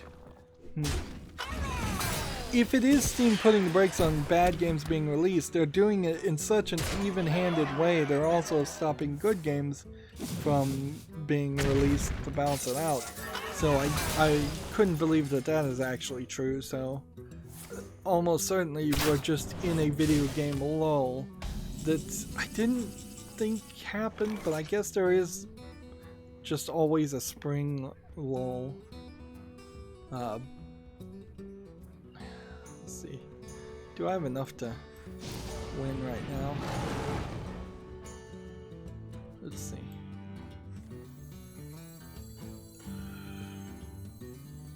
The Earth Mother was busy.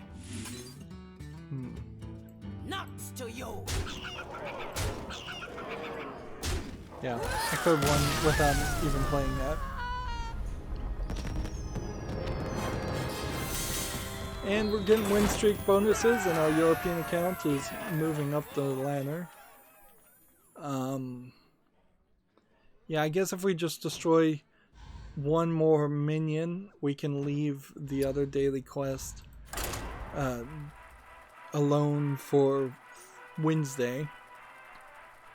I wouldn't be surprised if Wednesday is a bit a longer stream. TechRaptor has a review here. Earth Defense Forces Iron Rain. The only good battle, good dead bug.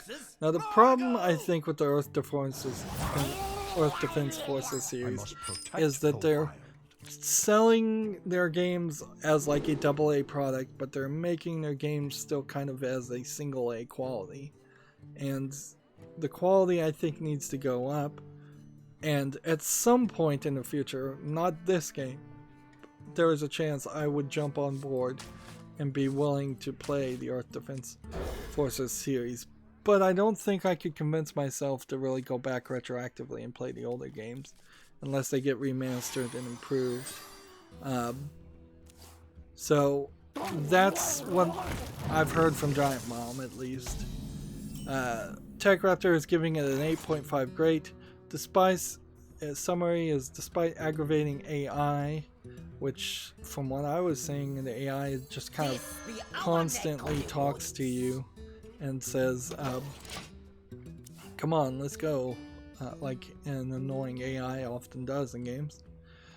Summary, despite the aggravating AI, Earth Defense Forces Iron Realm's wealth of content, challenging difficulty, and empowering action makes it the best EDF game to date. This is a tried and true EDF game for newcomers and veterans alike. So maybe this one is good enough to consider. Let's see.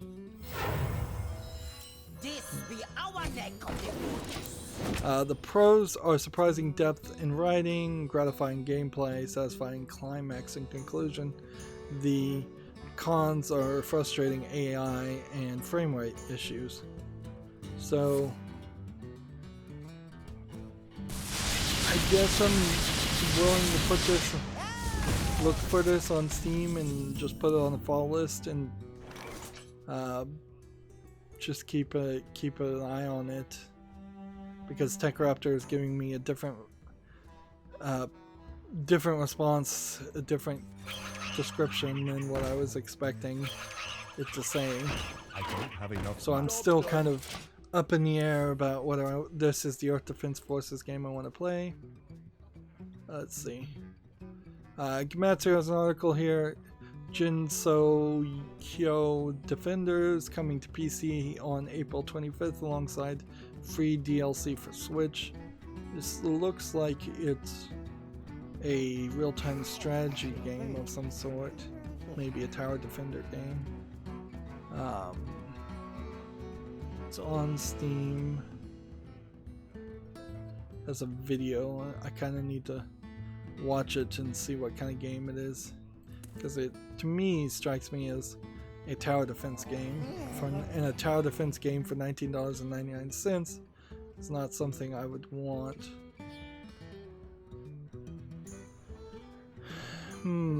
It's a magical girls, or a magical girl fighting a bunch of blobs and some other magical girls.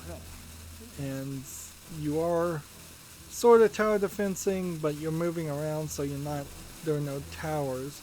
Instead, there are some traps and some magic. It's really, there's a really weird anime rap to a tower defense concept happening here, where not rapping as in rhythmic poetry, but rapping as they've taken the appearance of an anime game and put it on top of a tower defense game.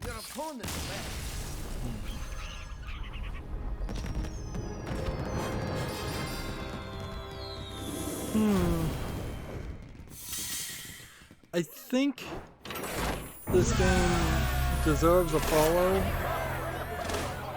just for its weirdness alone.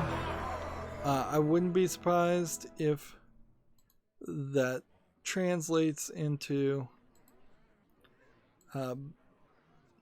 it not really going anywhere, but whatever.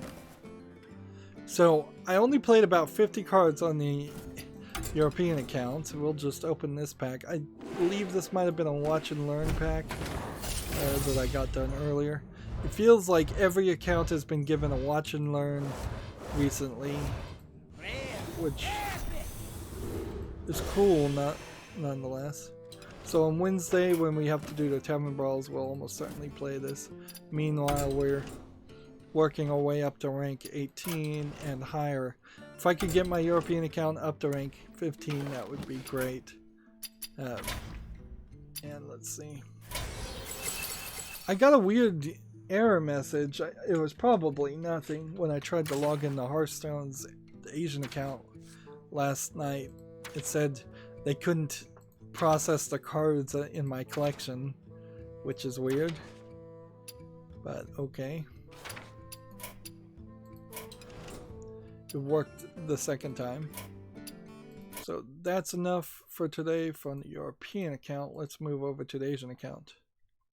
So here's on Steam, Jin Sokyo Defenders, available April 24th.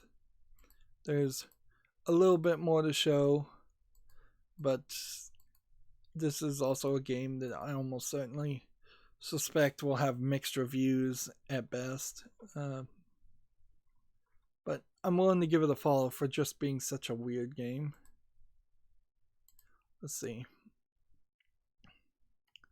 Here's an interesting Gematsu article. Capcom teases April 16th announcement with video featuring Alien vs. Predator, Darkstalkers, and more update.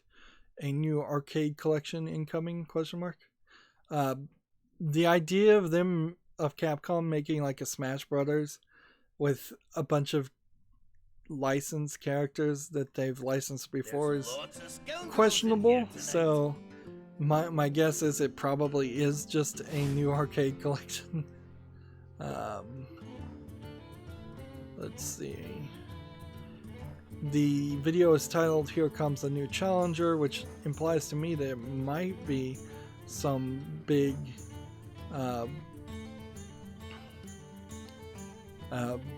big Smash Brothers thing. Let's see. It's the updates here says, according to Nintendo Life Report, citing an anonymous source, this announcement is for a plug-and-play two-player arcade stick packed with classic Capcom arcade games. There's reportedly a full-size device with a close match to the interface used in the original arcade cabinets and will retail as high as £200. That's like $400. It should be noted that this should be taken as nothing more to a rumor until the official announcement is made. I don't think a $400 arcade fight stick makes sense, but that doesn't mean it wouldn't happen. I really only needed to win three Paladin or Priest deck games on the Asian account over here, so let's hop in here and start playing ranked.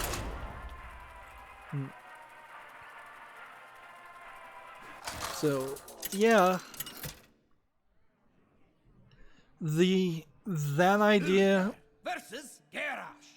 seems to be very believable because this video is showing a bunch of images in the reflection of a arcade buttons. So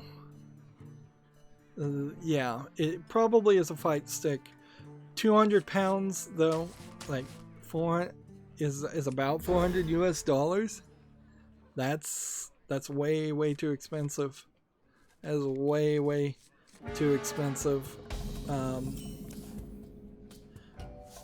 Maybe Capcom is even if they were selling like the highest quality controller and buttons and everything, you could easily build your own fight stick, put a Raspberry Pi in it, and put a bunch of ROMs for all of these games, and a lot more for way less than maybe $100 at most.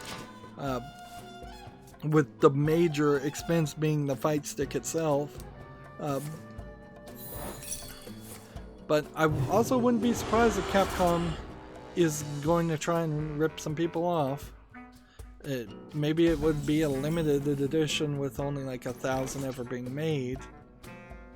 It would be a much better announcement, frankly, for them if it was instead an announcement of all of their licensed characters coming over to Smash Brothers, because there's already some Capcom characters in Smash Brothers, so more characters coming to Smash Brothers would be a better move.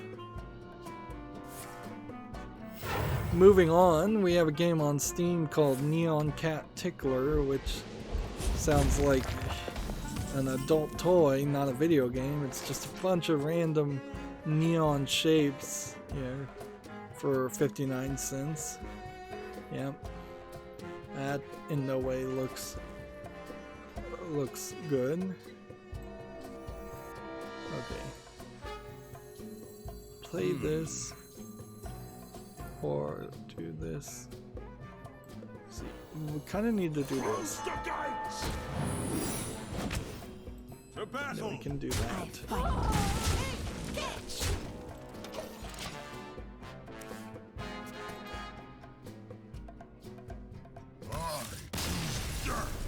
Well, that was a quick victory. Next we have a game on Steam here called Hunting Fields of Jackals, which looks like it's a tank-based combat game. The backgrounds don't look very interesting. I guess that would always be the case for a lot of desert warfare. I just don't really trust this game. It's showing me some interesting things, but I don't trust it. I think it mostly is just showing me cutscenes or single screens, and this is... I wouldn't be surprised if there's actually no action in it at all. Yeah, let me watch this video as I jump into another game and see if I can see some actual gameplay. It looks kind of like it's a mobile game too, just having been ported to Steam.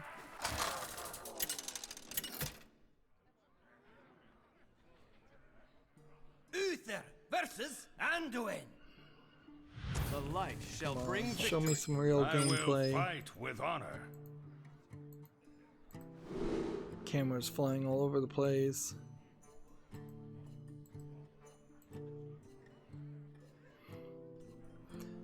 No, I just don't trust this game, Hunting Fields of Jackals, enough to really believe that it would be interesting enough to play. In all fairness, I'm almost certainly never going to be interested in playing a tank-based battle game unless it's the anime tank-based battle game with a bunch of story and characters in it.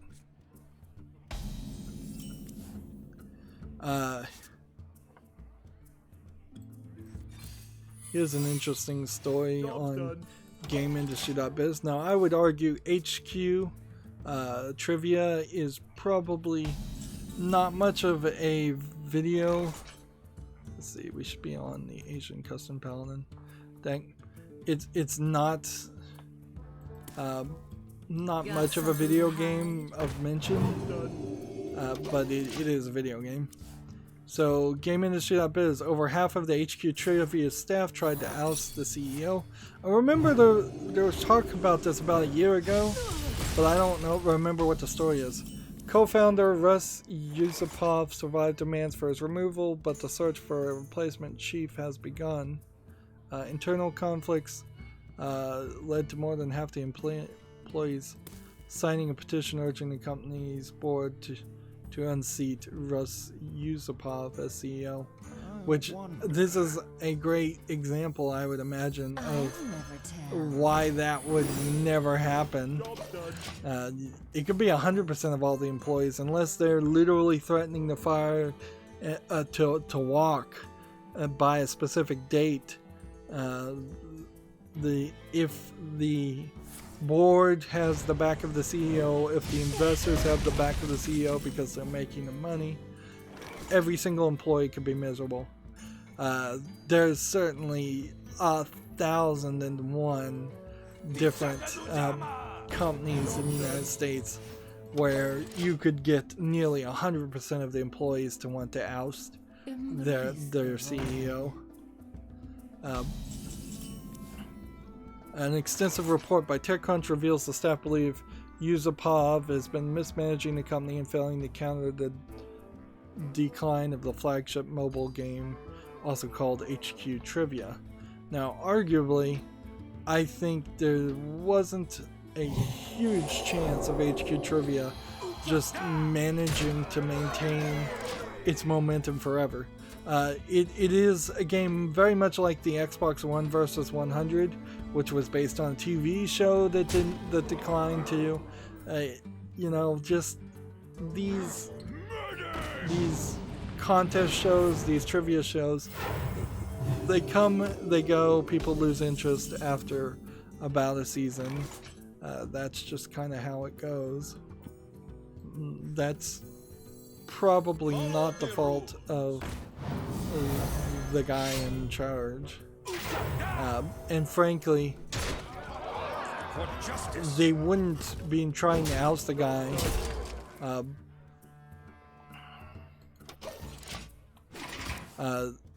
for that reason alone. It is worth noting in this article, 20 of the approximately 35 employees signed a letter in February 2019, so there's barely anybody in this corporation to begin with. I would guess what the problem is something just, he is unlikable, unpersonable, and that is probably a better reason to oust him as the chief executive officer in general. You have your underlings, kind of your direct underlings, for such a small company, not respecting you, not valuing your input. So you're not going to be able to execute very much in that case. So he probably should step away or fire 22 of the approximately 35 employees. And this might be a pump and dump situation. I wouldn't be surprised if it is, where everybody kind of knows HQ Trivia is done with and there's nothing, no more growth in this game, and they're probably not really working for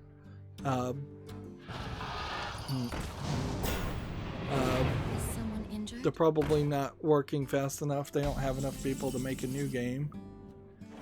So I imagine investors are just trying to get the price up high and then get out quick.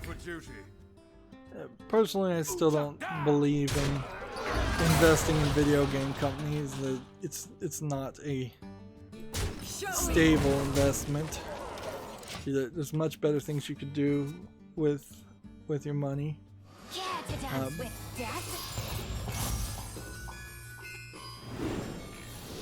Let's see.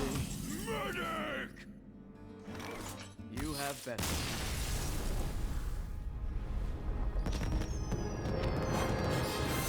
Let's see. They're looking for a new CEO.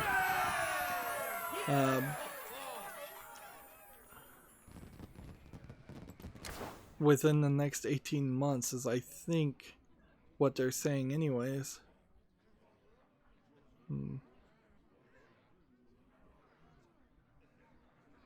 On March 1st, the committee fired 3 employees, including 2 who had led the petition to remove him. So yeah, they did fire some people.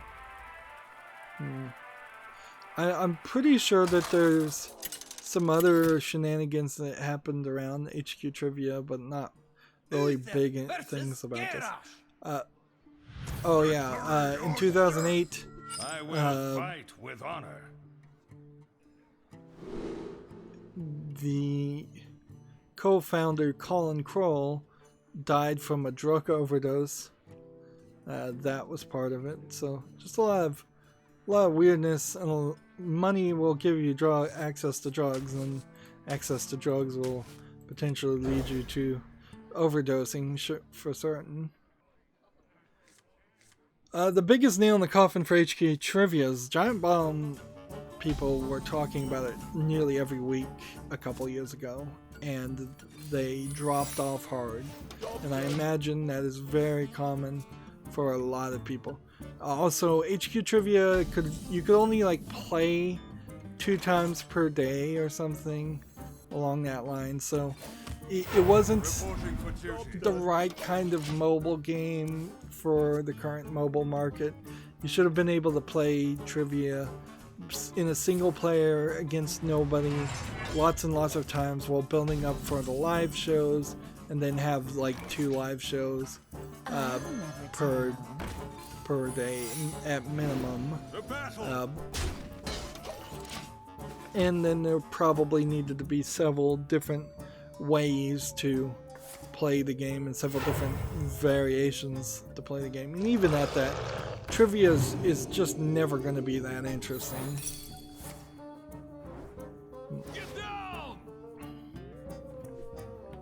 TechRaptor has an article here. Video game soda machine project reaches 3,000 soda machines catalog.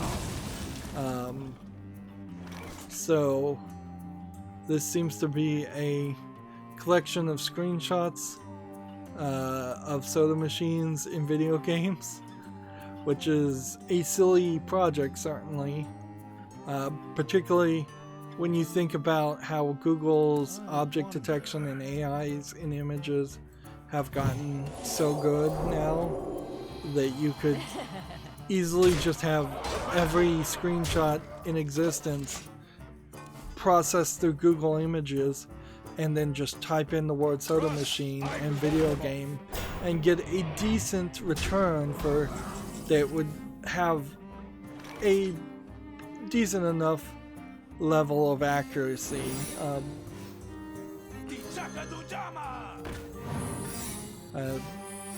So the whole thing feels very silly.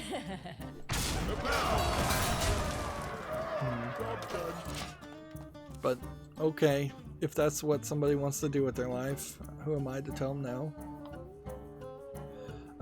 Next, Gematsu has an article, Yu-Gi-Oh! Legacy of the Duelist Link Evolution Japanese TV spot. So apparently there's a new Yu-Gi-Oh! Season because I don't recognize this. They're still dueling with the wrist-based things, so they haven't thought of anything better than that.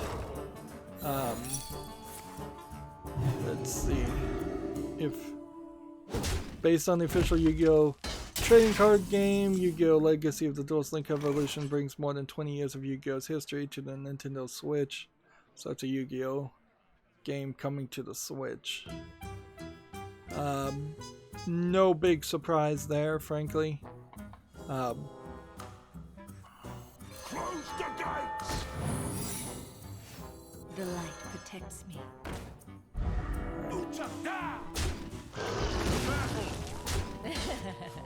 For justice. Yeah, I'll watch this TV spot and see if there's anything particularly hyped here. Nope, it really looks like it's just the same old Yu-Gi-Oh! Interface. A little bit of polish would definitely be appreciated. A lot of changing up of things in polish would help, certainly.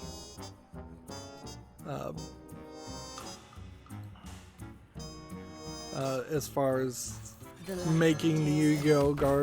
Card games look better and be on the level, or feel like they're on the level as Hearthstone is, instead of always feeling kind of just low resolution and ugly. Here is a part of this trailer. So you have 1, 2, 3, 4, 5, I guess they're on to 6 different generations of Yu-Gi-Oh! Cartoons now. I barely had seen any of this, or knew this existed. I kind of didn't know this existed either. I definitely know the original generation and the sequel generation, and then this one. And the whole timeline on how any of that works is from what I understand, insane. Incoming! The battle! I fight. The battle! For justice! Reporting for duty. So yeah, not a new Switch version of the Yu-Gi-Oh card game. Interesting enough, I suppose. Run! I will hold them off. Here we have a One Finger Death Punch 2 on Steam. We already saw a review for it. It was rated very positively, and people are playing it live. It's $5.99 discounted right now. I would argue that you probably should play the first game before you play a second one. So I said I was going to wishlist this. I think that's a good move. Just wishlist it, but have it in the back of my head that it's not a big priority. Incoming. Let's see that. I fight. That. To battle. And that one. And I fight. that one. And Let's do this. now, do I want to do more damage, or do I want to Reporting for duty. just kill things? Show me. This, To battle. and that. To battle. So if he wants to kill my Leroy Jenkins, he's gonna have to do something. Unless, of course, he can just do 2 damage.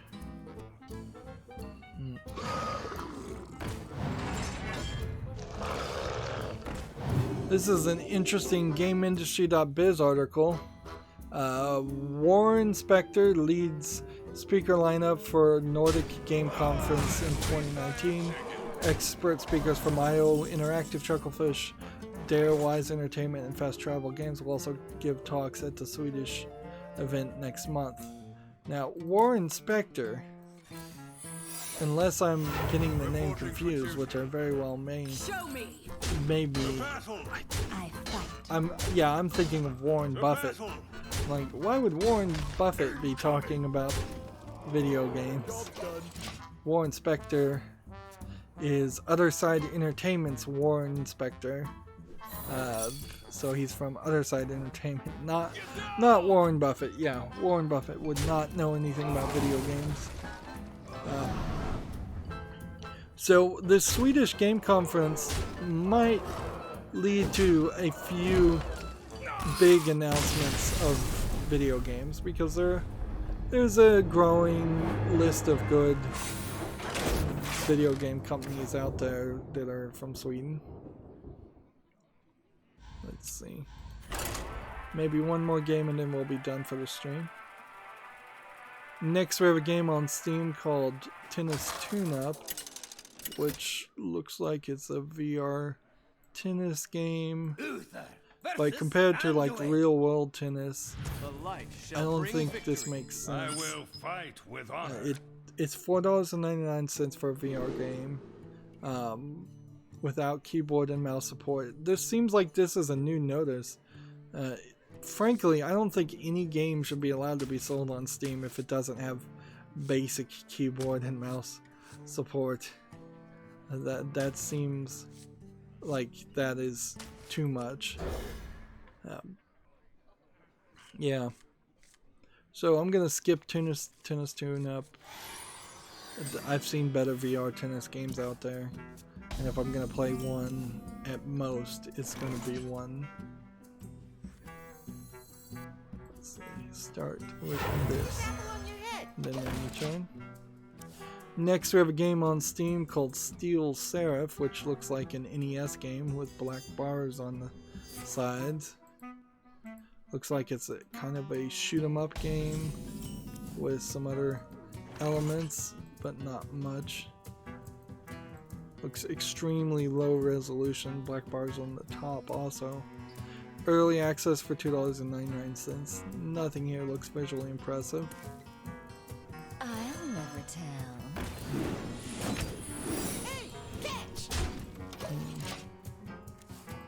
Only have about 5 more games to talk about.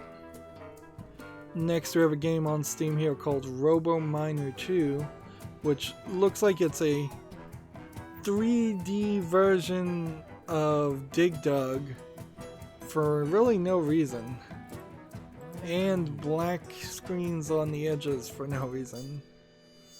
It's $2.39 discounted. Yeah.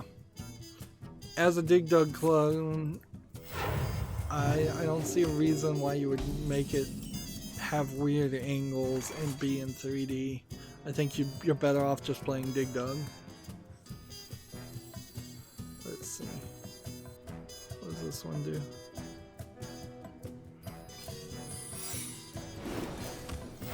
Reporting for duty.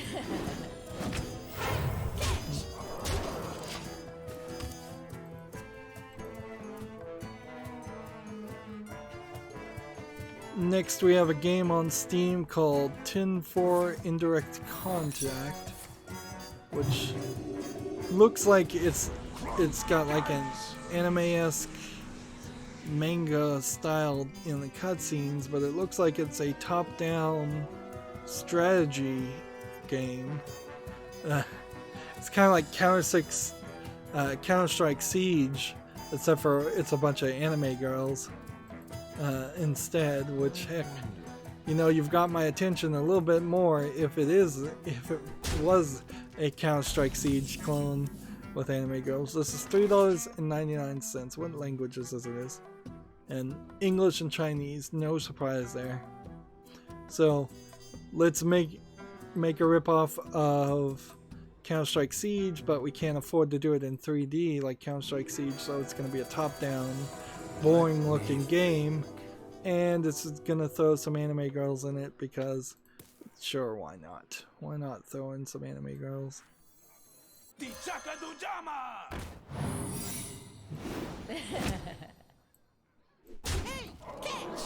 battle. There we go.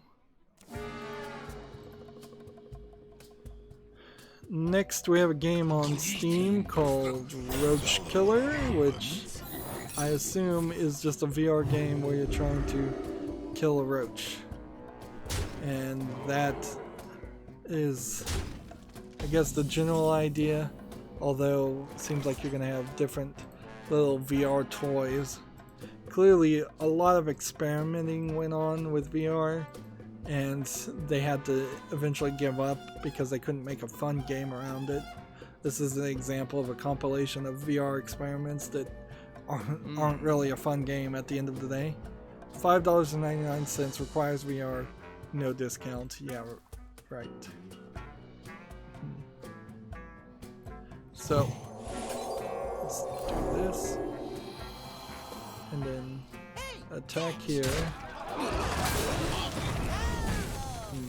That sucked. The light protects me. I could have probably done that better.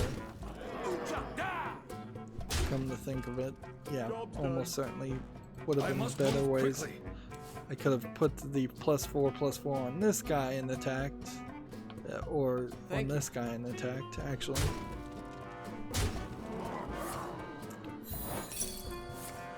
Next, we have a game on Steam called Neon Blast, which looks like a top-down neon racing game. 4-player local multiplayer. Says, yeah, it has no single player at all. It's $4.99. Yeah, this looks like a low-effort racing game. Nothing there. You have better. So, okay.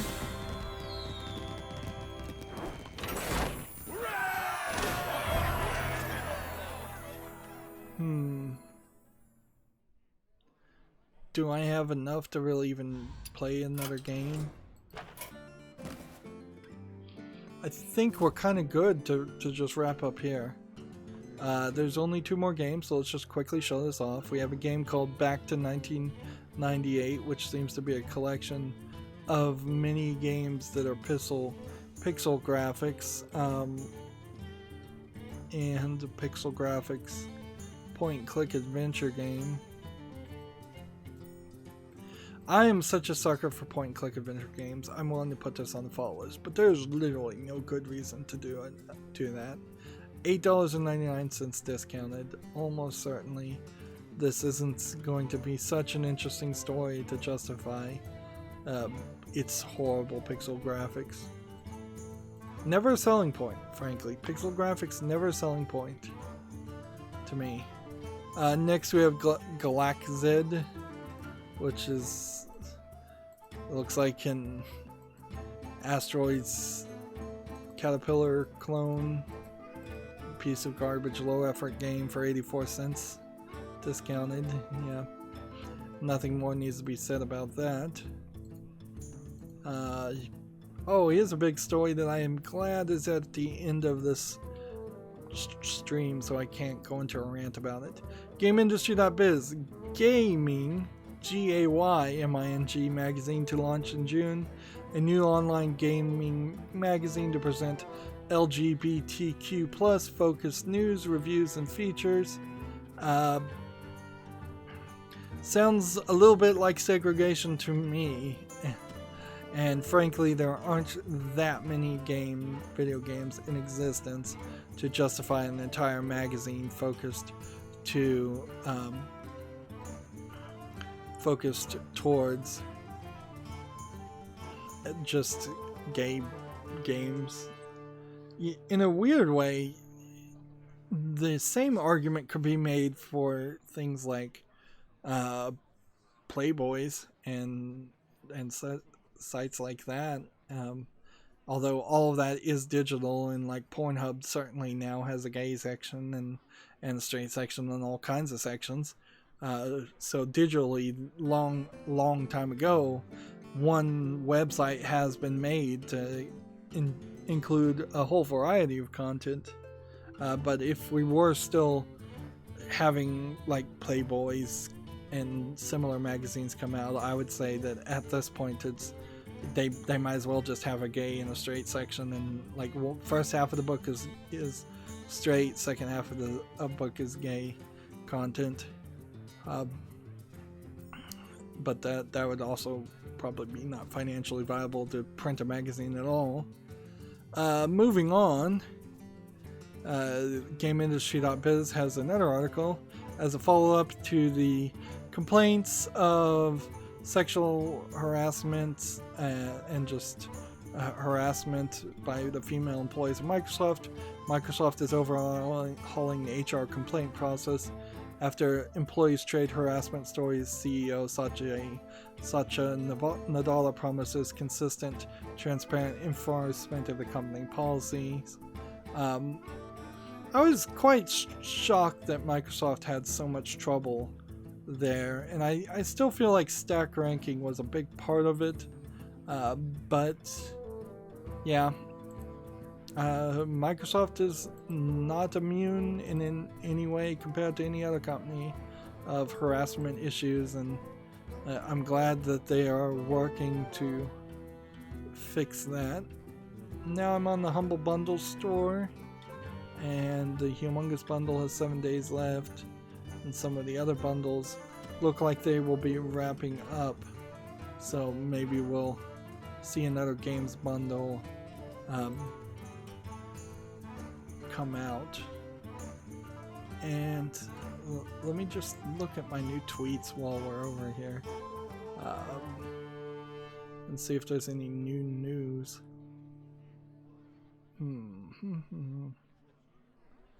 Just a slow Monday with not a lot not a lot as far as new games being announced, and no big surprise there. Twitch is apparently having to pay out people in compliance with the new Net 15 policy.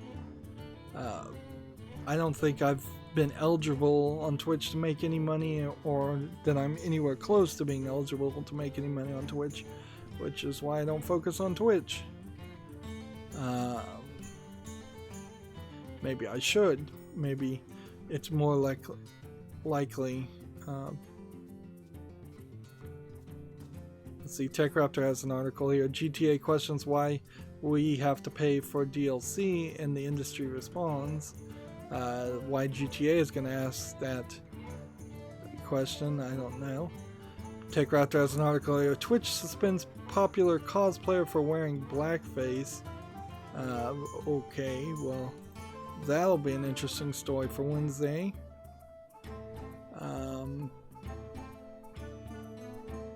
I guess it is probably a good idea to not do makeup to change your skin texture when cosplaying.